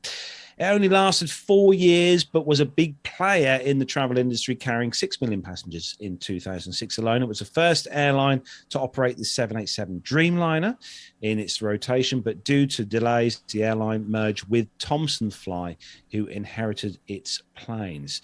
And Air 2000 was the one and only time that I've had a jump seat flight in a 757 landing at Gatwick Airport at night, of which I still have the VHS video up here in the loft with the flight on, which was taken on an 8mm Sony. Oh, wow. And I really, really, really need to get that video put onto digitized. So okay, leave it with me. I do have a box somewhere that will do that. So yeah, Air 2000 was one of those really nice airlines as well to fly on. Absolutely. Last one on the list then, British Midland Airways. 1964, British Midland based airline was named Derby Airways. It was brought out of Manchester-based scheduled charter airline Mercury Airlines and officially became known as British Midland Airways. It was the first airline to introduce a domestic business class option, which it called Diamond Euro Class. I'm sure Nev probably flew on that one. Matt's put the picture on the screen there of one of their aircraft. British Midland actually was one of the operators here in the UK. They were one of the first customers in the UK, I think, for the 737-. That's quite an unforgiving photograph. 300 or 400? I'm going to take the photograph away there because it's quite an unforgiving photograph. Actually, there's quite a few comments in the chat room. Actually. Yeah, go on. Actually, while you're sorting those out, Mark has been saying on the WhatsApp number here, he said, "Can anyone remember My Travel?" Oh, My Travel. Yeah. Orange and yellow logo. Oh, was it? Okay. Yeah. Dirk S says, remember flying with LTU. I remember LTU, yeah. Who else we got here? We've got Jonathan Warner says his first holiday abroad was with Monarch to Menorca on an A321. Nice, yeah. Lee Davis says, oh my God, stop, Britannia. You're making me cry with these.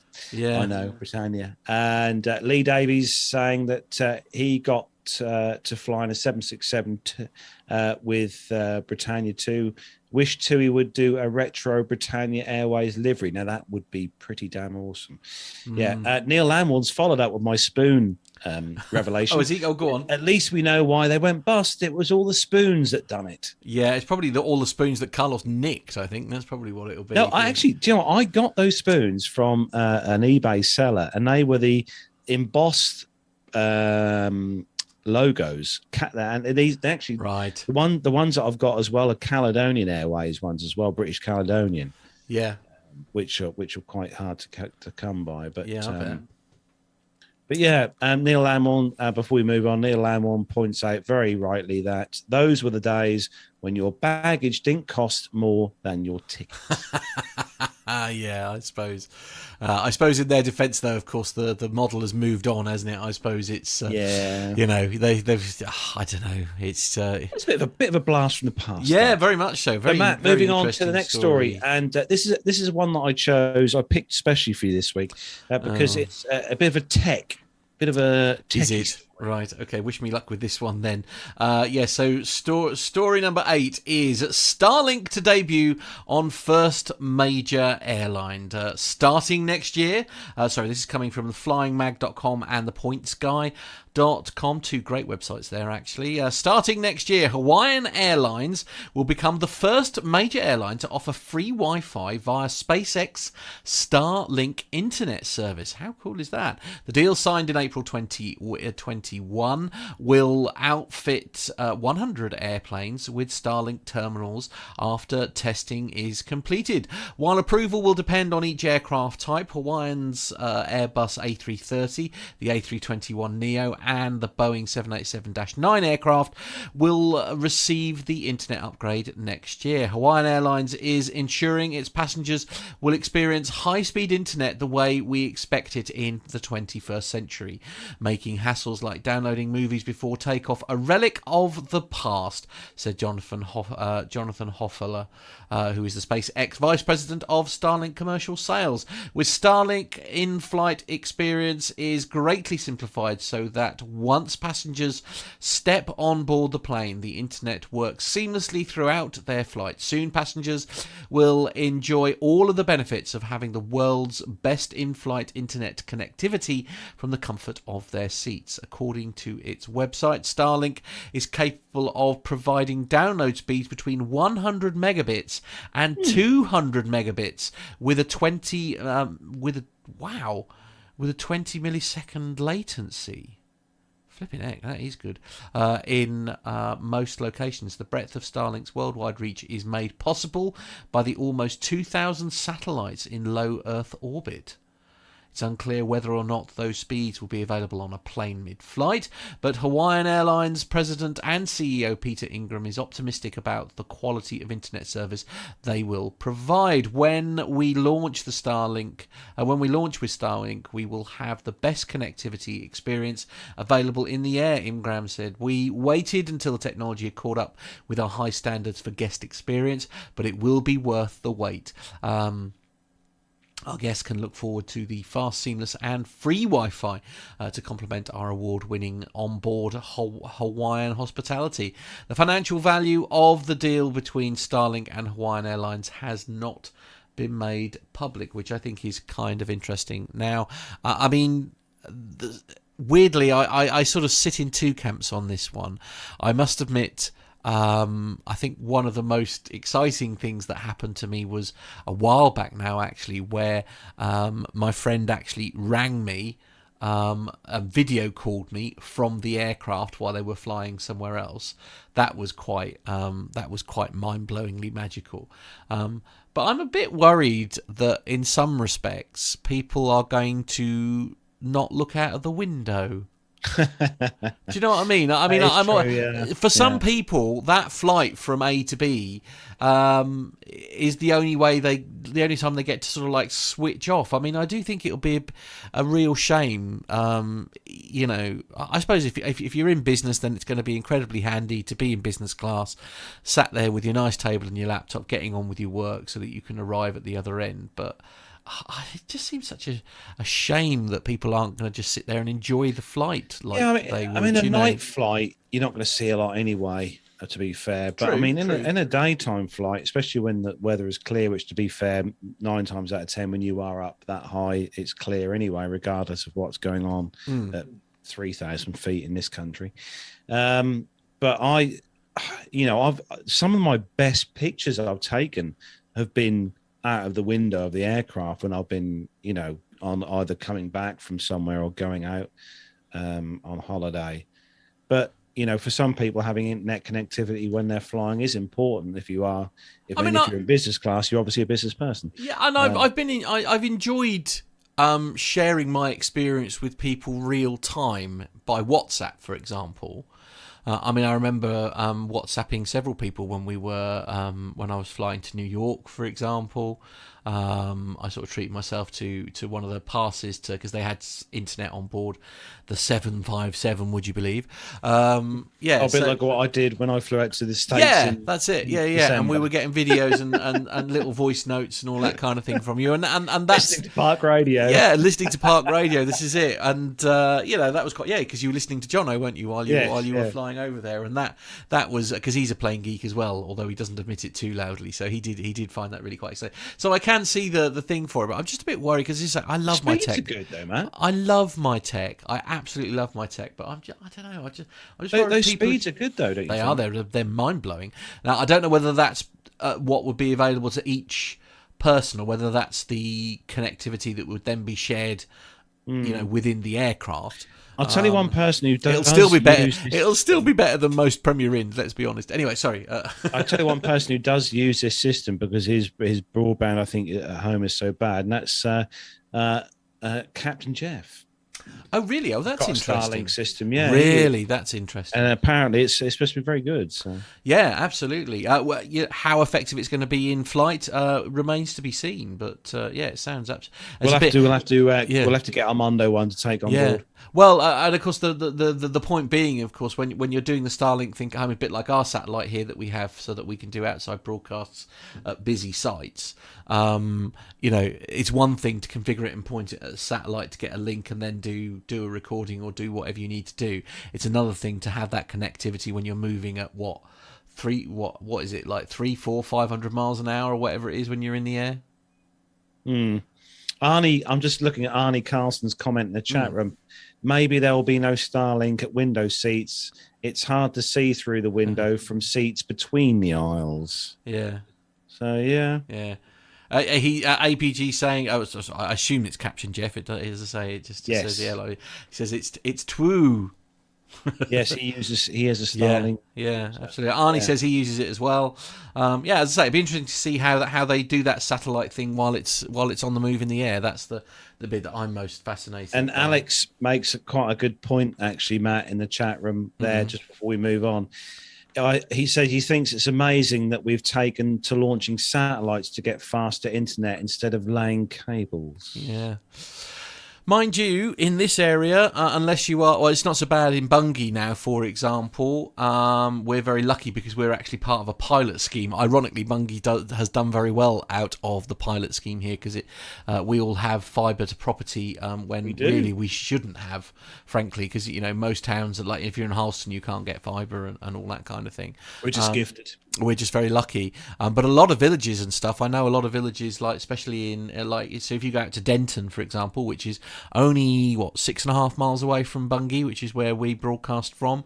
I know several people who've invested in 4G modems with routers and use, they have a data package with a mobile phone company, I think EE in their case, in order to be able to have high-speed internet at home, because it's faster than getting, I think all that was possible was 2 meg down and less than half a meg up.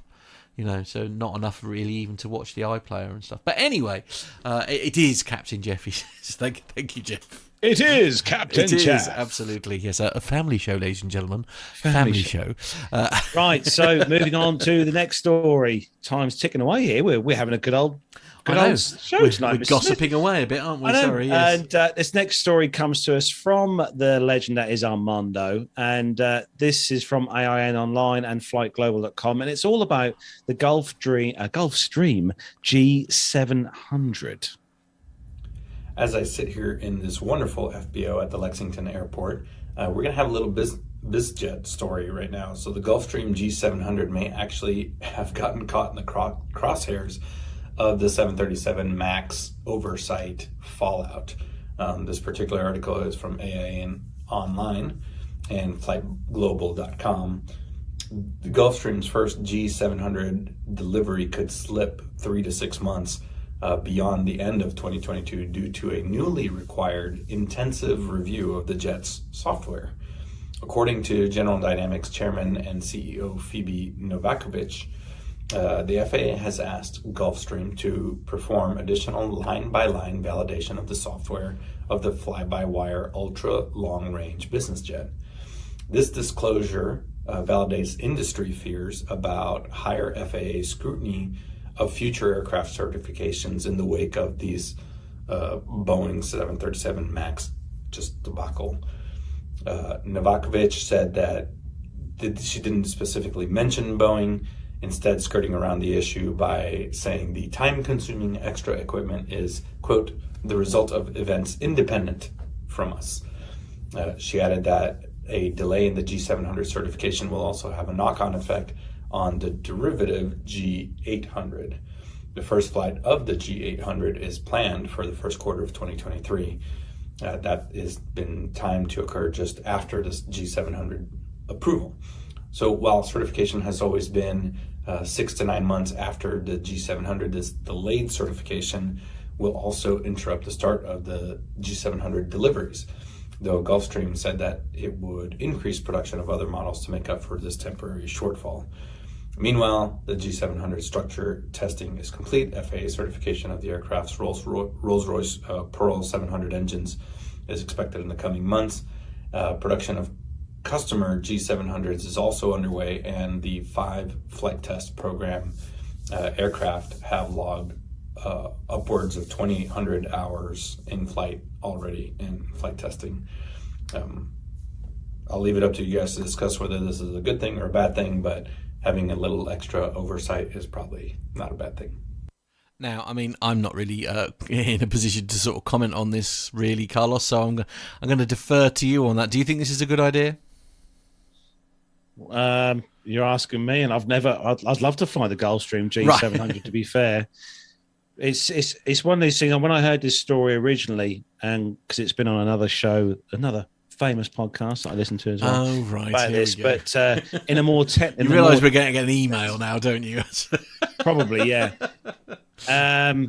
It's one of those things, because when I've got the sim set up here at home and that, and using these crosshairs and stuff, yeah, it's one of those things that I think unless you fly these sorts of jets and know exactly all these systems, like which is in the G700, it's a whole different thing as to flying like GA aircraft when you've got simple steam gauges inside.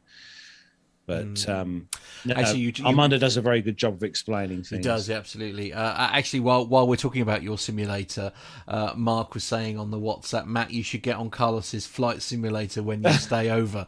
It may calm your nerves for future parachute jumps. Will it heckers like, I can assure you. Absolutely. I wouldn't have the first clue how to fly that thing. Trouble is, he's made it so complicated. It's not a joystick anymore. It's all these weird, it's all these things. Simple, yeah, absolutely. Anyway, there we go. No. If it's not Windows, it's sim parts. Anyway, we better move on because we are rapidly running out of time. Yeah, this one is coming to us from theguardian.com and headline: a new start after 60. And I trained to be a flight attendant. It's the only way I could explore the world. Oh. So sometimes When she reaches the sanctuary of her hotel room after 24 hours on duty, Suzanne Watkins finds herself laughing uncontrollably. This has happened in South Korea, Guam, Japan, and Ireland, all since last November, when on her 60th birthday, she passed her flight attendant training. She said that I knew the only way I could explore the world economically was to get paid to fly, she says.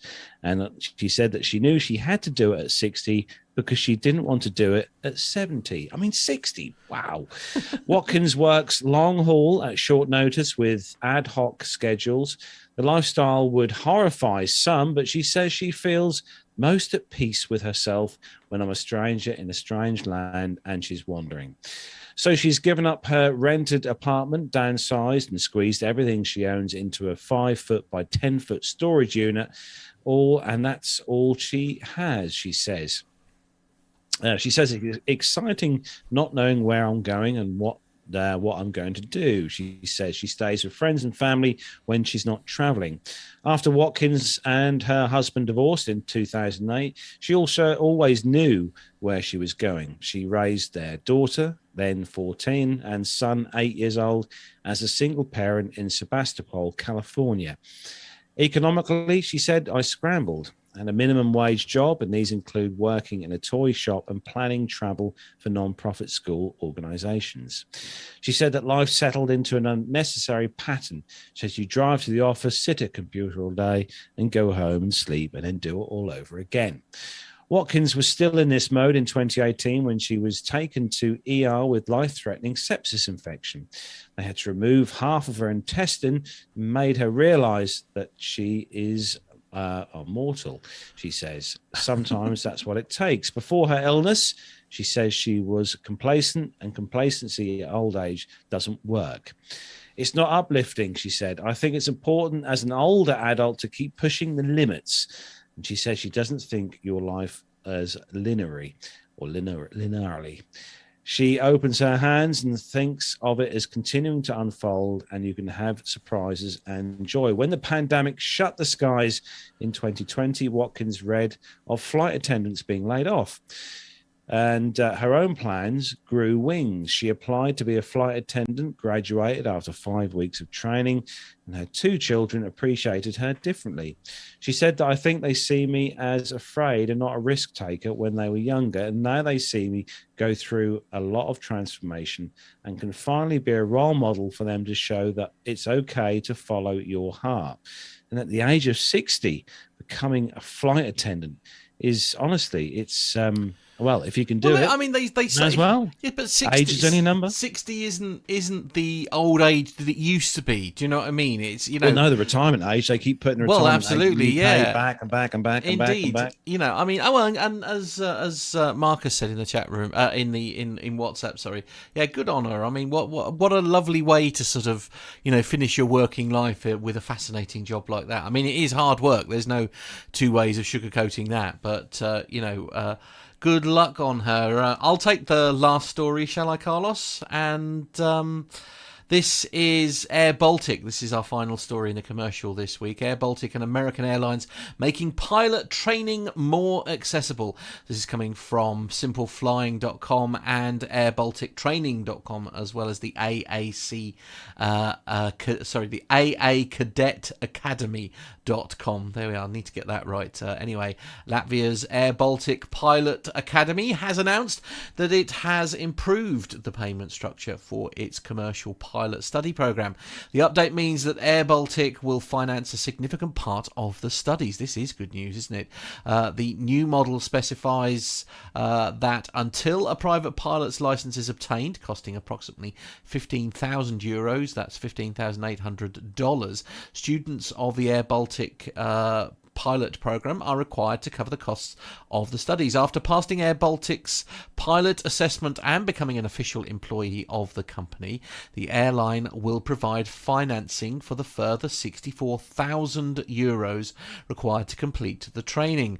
Applications for the current intake close on the 16th of May 2022. American Airlines has teamed up with the American Airlines Credit Union to provide additional financing options qualifications for students accepted onto its cadet training program. Since its inception in 2018, nearly 600 cadets have joined the American Airlines Cadet Academy, of which 60 have already graduated from the program. Upon completion, pilots can interview for a first officer position at one of American Airlines' wholly owned regional carriers, Envoy Air, PSA, or Piedmont, before eventually progressing to mainline carrier itself. American Airlines has also partnered with Discover Student Loans to provide finance for students enrolled in the cadet program. An advantage of the loan programs include a 2-year grace period of loan repayment during flight school. The loans cover up to $120,000. The cadet school program costs $92,400. Anything between that and $99,400, depending on which partner school is a student it attends.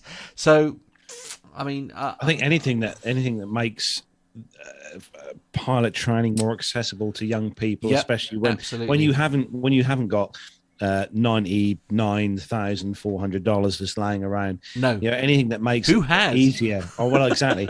Anything that makes it easier for youngsters to be able to go and train is an important thing, I think, especially now with the way things are in the world. Yeah, absolutely. Although I still maintain, I stick by, and I'm going to put my Captain Al hat on here, if I may, and say, yes, it's a step in the right direction, but we still need to do more, I think, in terms of helping these people, because you are going to go away and work for an airline, aren't you, at the end of the day?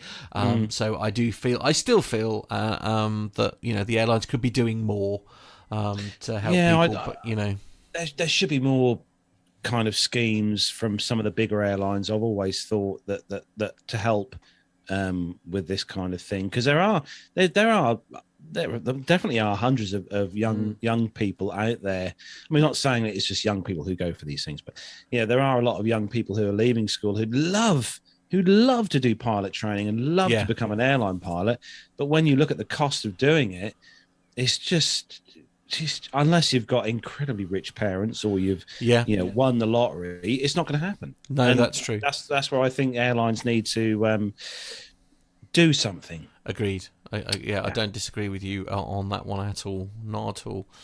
So is where we bring the commercial news to. I think there is one more story, isn't there? Is it? Yes, there is a story 12. I think all about skydivers.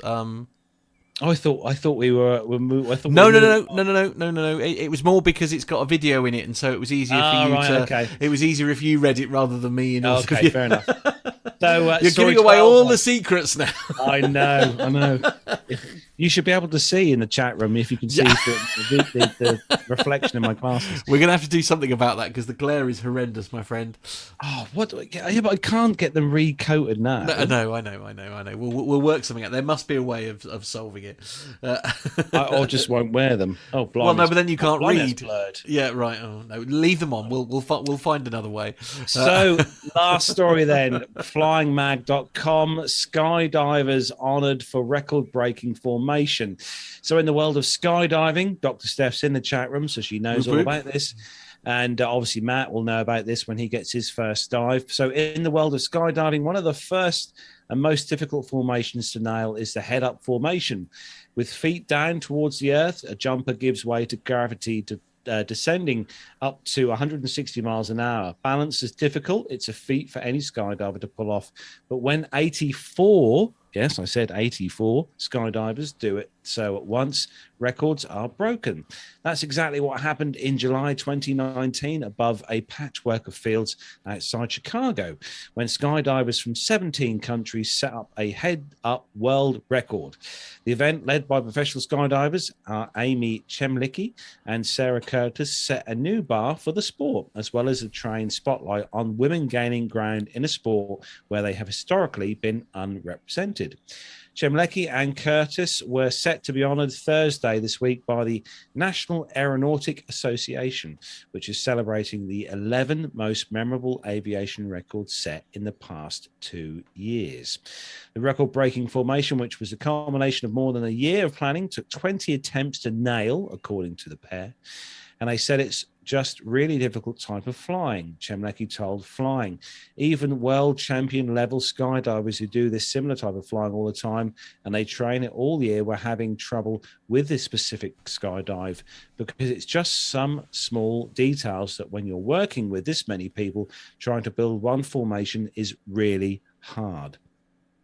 She said that on a jump like this, every single person has to do their job, she said. The event was a showcase of the most experienced skydivers in the world. Obviously, Dr. Steph was there, with an average of 6,000 to 7,000 career jumps each. I mean, Dr. Steph does that in 1 year. A group of jumpers motivated was also a challenge, Chemlecki added. It's not unusual for a record like this to take 15 to 20 jumps, she said. We actually planned that it was going to take at least 15 jumps, she said. The participants were then there fully knowing it was going to be at least a 5-day event or maybe even longer. And while I'm reading this, Matt's playing the video. What a cool video this is, isn't it? For those of you who are watching on the YouTube stream, this is a awesome video. If you're listening to this as a audio podcast, take yourselves over to our YouTube channel, Plain Talking UK. Well, the link to the YouTube video will be in the show notes, so I'll make sure that that's there. And but Dr. Steph says that Chemlecki is a legend. Absolutely. And look at that. That is just crazy. It's just an incredible sight, isn't it? He lost himself a bit. Yeah. That is just such an amazing. I mean, the weird thing is it just looks so peaceful and serene, doesn't it? It looks like they're standing on something. They're just having a little stand. Nothing. I mean, the fact that the ground is getting faster and faster towards them, I can just see the ground getting bigger and bigger is the bit that worries me. And there they go. Look, they peel off, presumably to get ready to pull the chute. But what an incredible! There we go. There goes the chute of the video team. What an amazing video, eh? I mean, they must have to have had one hell of a large drop zone for this because, especially when they're coming into obviously land on the field, because there's a lot of people to get down in, what essentially might be a small drop zone. Yeah, Alex Robinson saying, to be honest, it looks like they're all just standing around. I don't disagree with him there. No doubt, I can imagine that John is now sitting there doctoring that video to put Matt's face on one of those. Fortunately, John's very busy, so that won't be happening at all with a bit of luck. But there we are. That is where the military, not the military.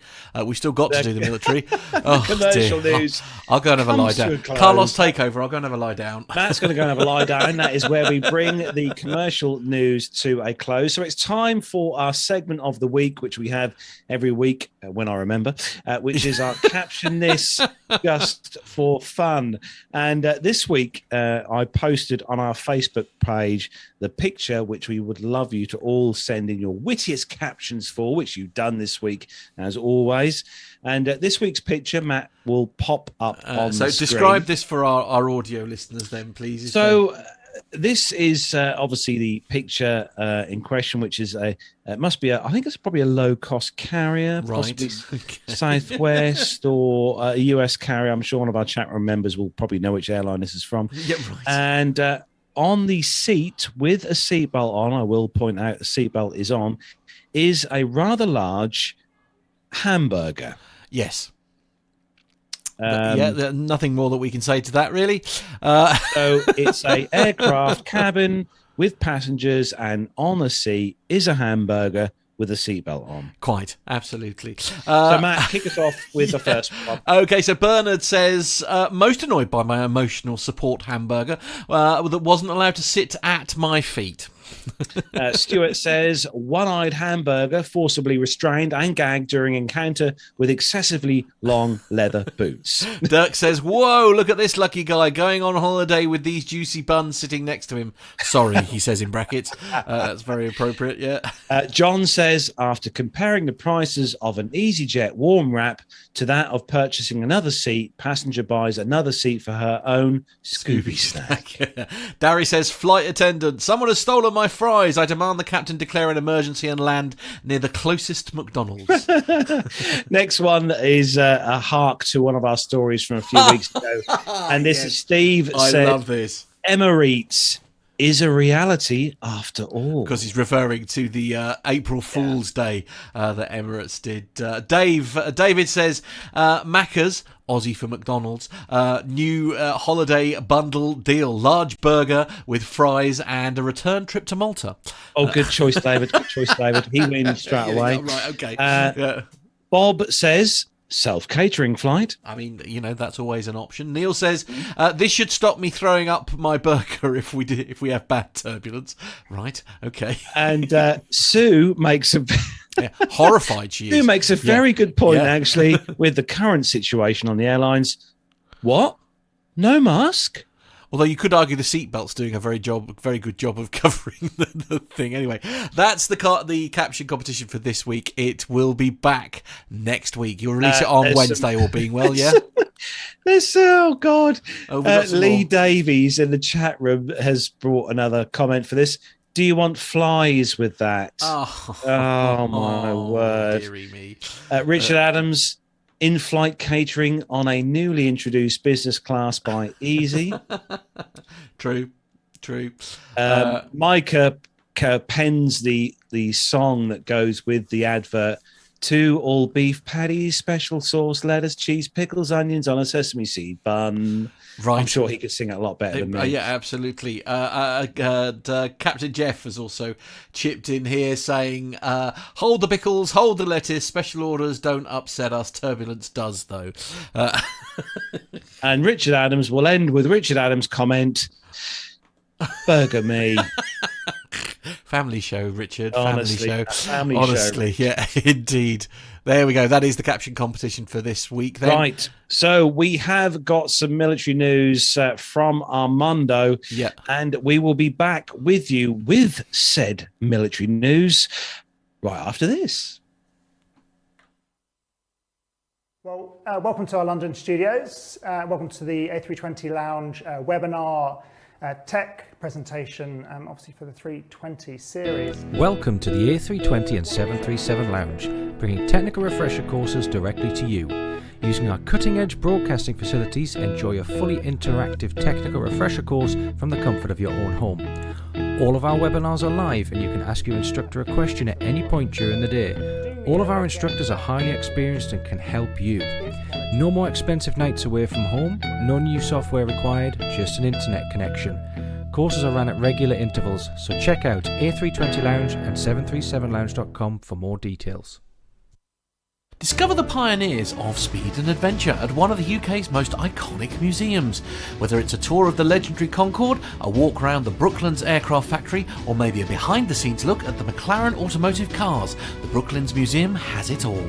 Based at Weybridge in Surrey, it's the perfect day out for all the family. We can also host your private function or meeting in one of our amazing event suites. With so much to see and do, come and take a look at Great Britain's history of speed and flight. Find out more by going to www.brooklandsmuseum.com or give us a call on 01932 857 381. That's 01932 857 381. Buggies 13550, Angel 16, heading 340. Okay. 108 buggies.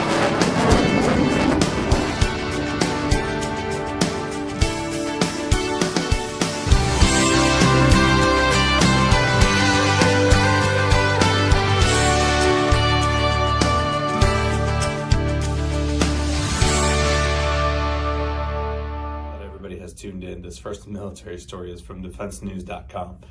The Marine Corps has declared its heavy lift helicopter, its newest one, operational. And we talked about this helicopter on the show a couple months ago as it was being developed. But the U.S. Marine Corps this month has declared its new helicopter operational following the completion of test, training, and sustainment requirements. Deputy Commandant for Aviation in the Marine Corps, Lieutenant General Mark Wise, on April 22nd, determined that the Sikorsky-made CH-53K King Stallion had achieved initial operating capability.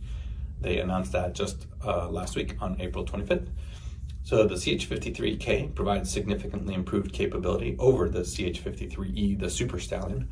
The 53K's requirement included flying 110 nautical miles while carrying 27,000 pounds of cargo internally or externally, essentially carrying 3 times more weight than the 53E under comparable conditions. The King Stallion proved through testing that it can also carry a greater weight than that, travel longer distances, and fly in more strenuous environmental conditions, allowing operators to trade off the variables to meet these mission needs.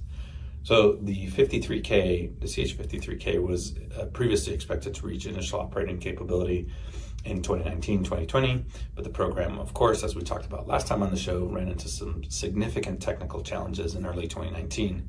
The highest profile challenge was the exhaust gas re-ingestion problem, where the hot and dirty exhaust from the 3 engines was actually sucked back in rather than the engines taken in clean air. The Navy, the Marines, and Sikorsky had to turn their attention to address this technical issue because that was causing significant problems, including increased maintenance needs, higher life cycle costs, engine overheating, and actually probably compressor stalls during flight tests. Now, the Navy and the Marine Corps announced in December 2019 that they had resolved that problem and would continue to conduct test flights. The subsequent tests and initial operational and evaluation period, the 53K flew more than 3,000 mishap-free hours in various temperatures, altitudes, terrains, as it's going to find in its operational capability. And one of these things that I think we talked about on the show, this 53K, at least one of the test and prototype models, was actually called to rescue a disabled U.S. Navy MH-60 helicopter from a mountainside in California.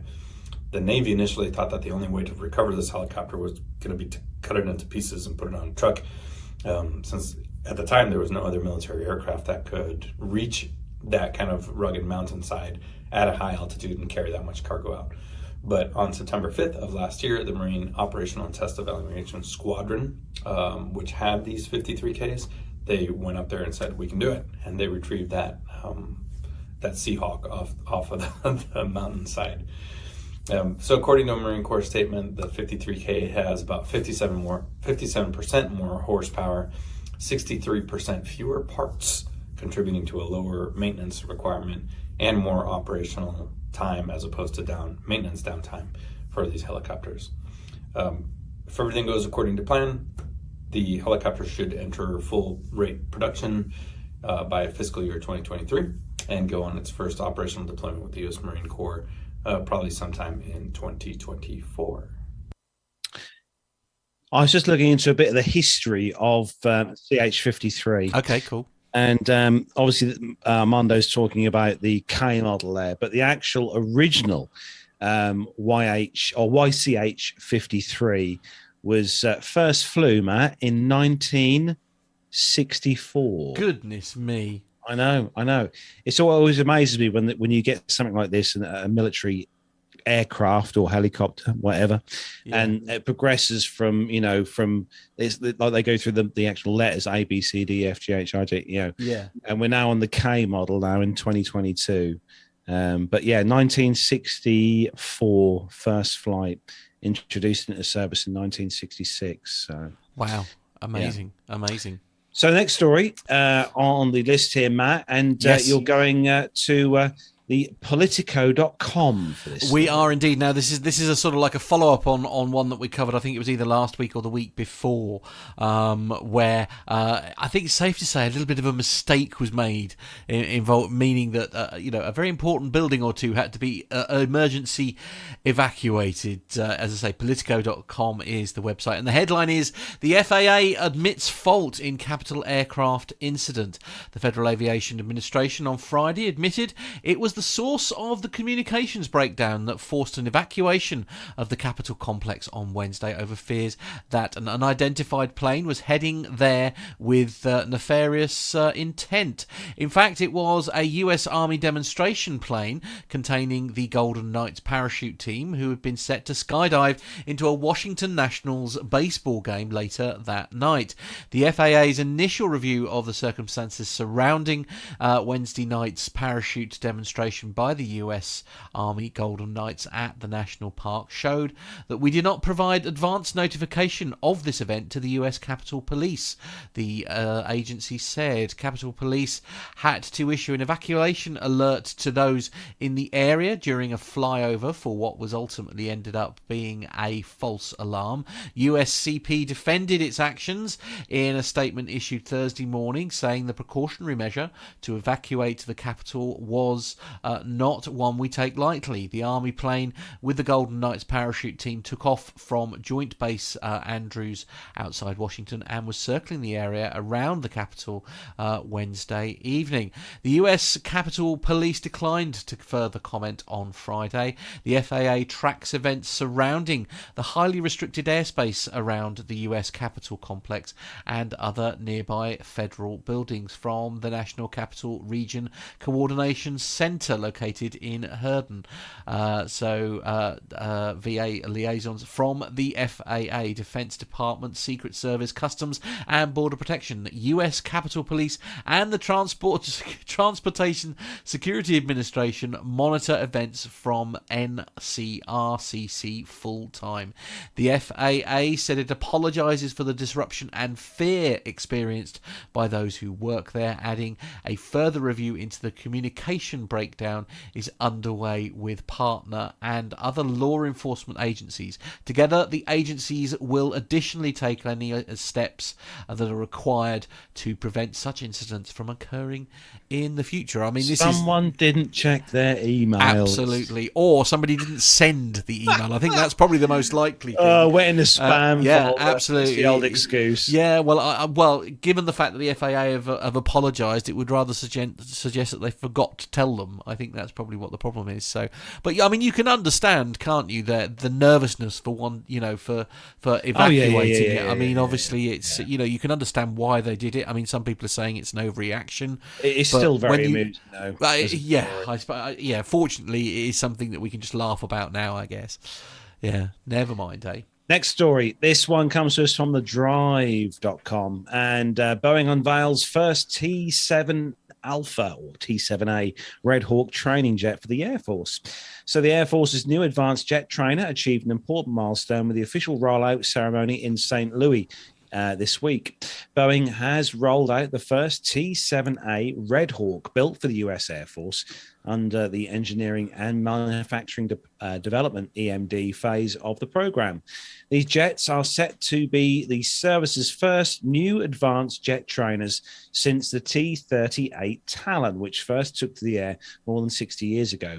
Significantly, this is the particular jet itself, the first true T-7A. The previous two aircraft being company demonstrators that were not necessarily representative of the final configuration.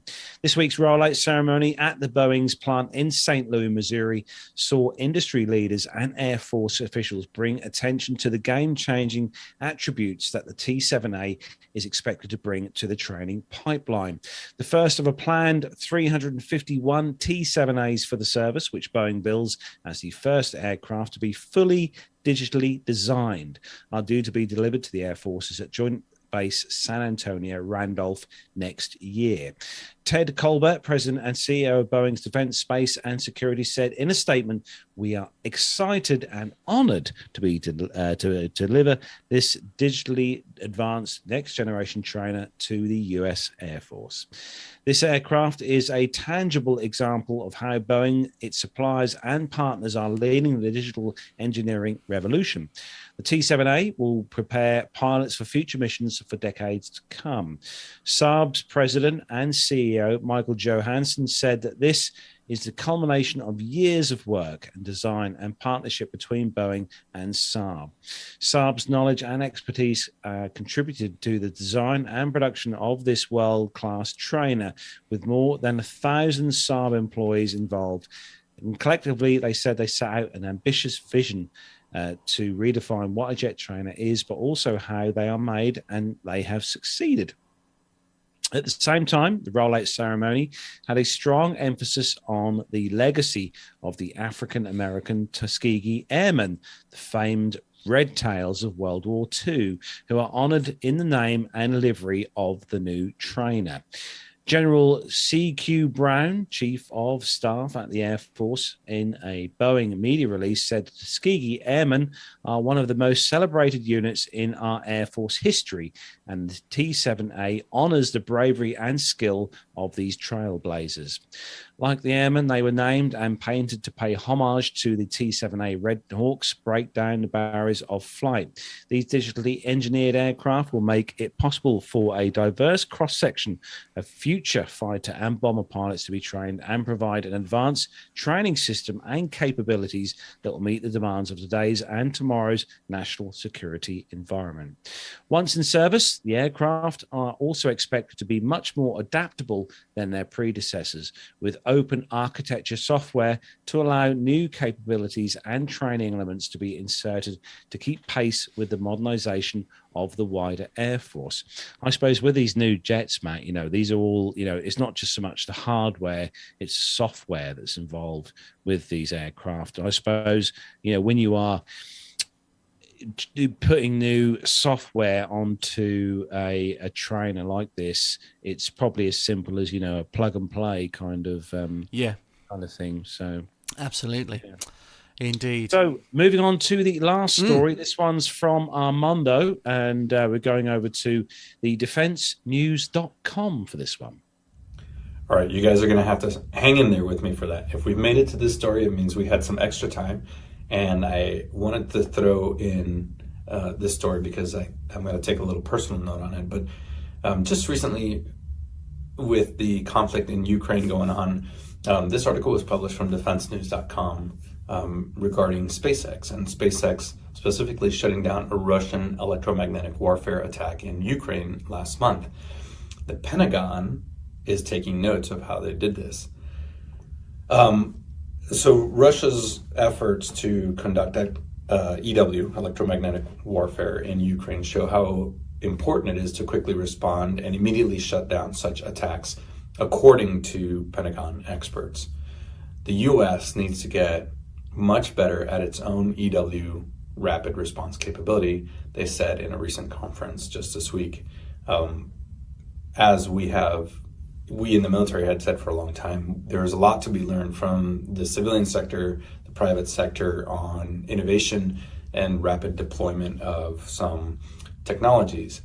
Now, this is an aviation show. We're usually talking about airplanes, we may be talking about weapons, something like that. But in this case, this is directly related, because as aircraft and some of these advanced air vehicles become so tech heavy and software heavy, it's a significant disadvantage that the government is in the acquisitions process, and how long it takes because of the due diligence that the government has to take in ensuring that taxpayer money is appropriately spent and goes to a good cause, right? So the private sector can take a little bit more risk than the government, any government, right? Whether it's the British government, the French government, or the U.S. government, because that's private money.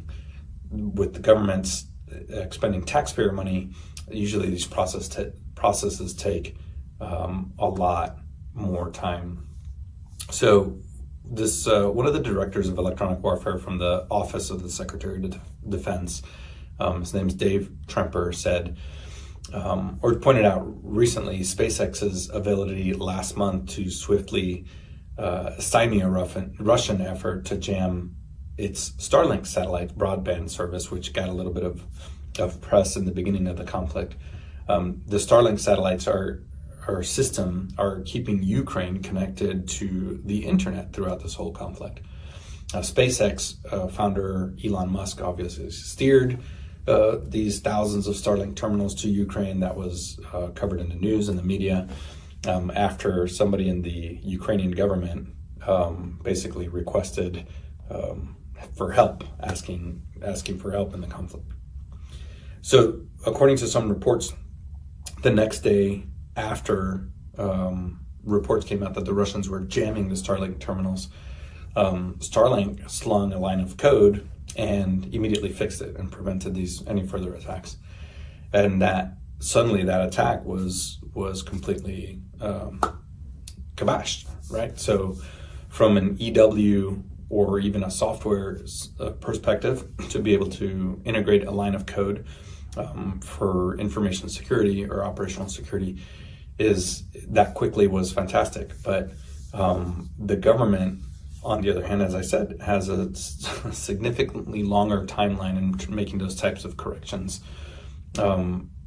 So this article was talking, kind of summarizing a speech in the conference talking about how the government can get better about learning from the private sector, relating it specifically to aviation.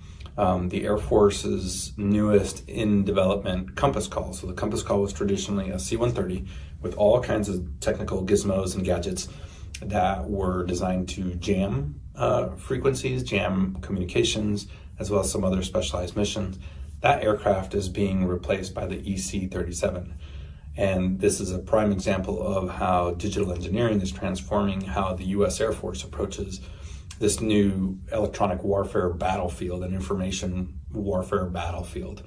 And in order to be able to employ those aircraft quickly and effectively, I just wanted to point out that there is a lot to be learned, and specifically, with SpaceX from the private sector about how the government can do things a little bit better.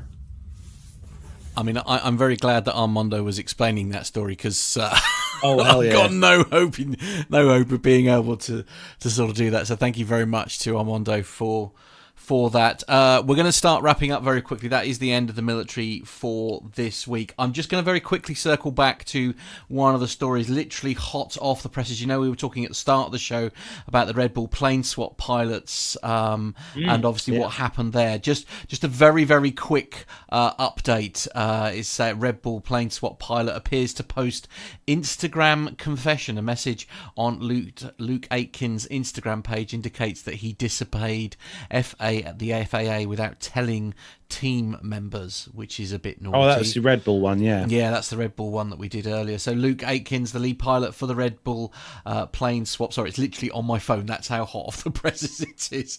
The plane swap stunt that we were talking about earlier that streamed live last Sunday on Hulu has apparently posted a message on his Instagram page in which he takes full responsibility for continuing with the event without the permission from the FAA. In the Instagram statement, Aitken says that he received an email from the FAA denying his request for an exemption from certain federal regulations that would have cleared his team to perform the swap, but he says he kept that information from the other team members. I received email notification on the 22nd of April 2022 from the FAA that a specific exemption was not granted, and I made the personal decision to move forward with the plane swap. I regret not sharing this information with my team and those who supported me. The post reads, as the project lead and chief pilot, it was entirely my responsibility to operate within the regulatory framework to ensure a successful outcome, the message reads. In a statement sent to Flying on Friday, Red Bull said Luke is a courageous, highly skilled athlete who has been a friend of Red Bull for many years. He has been entirely upfront and honest about his responsibility in this matter. We look forward to his continued friendship. We'll leave it at there. I'm sure we'll cover it in more detail later on, but that is quite the, as I say, I wouldn't, we are running over, I know, but given that we were covering this story earlier on, I think absolutely right to There's only us two at night. We're run over. I know, absolutely. So social media links for the show, in case you don't know. Find us over on Facebook, Twitter, and Instagram. Search for us on there. Social media links, Plain Talking UK. Just search for us on there. That WhatsApp number, if you want to send a picture in, if you've got a picture, an aviation related picture you want to be on the screen behind me and Matt here, you can send it to +44 757 2249166. You can also email the show, podcast@plaintalkinguk.com, if you want to send us an email to the team. And you can also check out our website, allthews.plaintalkinguk.com is our shiny website, where on there you'll find links to Patreon if you want to become a Patreon supporter of the show. We love that very much indeed. Helps support the show. There's also links on there to PayPal as well, if you want to make a one-time donation to the show, which all very much helps support the show and helps me, Matt, Nev, and Armando do what we do each week. On there, you'll also find links to Amazon, where you can do your shopping through that link. Doesn't cost you a penny, but we get a small referral fee if you buy your cat food or your batteries on there for your remote controls. And other things can be bought on Amazon. Yes. And also on our website, don't forget, there is our shop where you can treat yourself, or your parents, or your mum and dad, or your aunt and uncle, or your brother, sister, whatever, or your cat even, or your dog, to a PTUK shirt, a t-shirt, which you can find on there to buy. And if you fancy drinking your coffee, your tea, your scotch, your beer out of something really fancy, you can also treat yourself to a PTUK mug, which is also available via the shop link on our website. And that is where we have got to bring episode 409 to a close. Big thanks to everyone in the YouTube chat room this evening for joining us in there. Great to see everyone in there. Awesome to see all the usual family members in the chat room this week.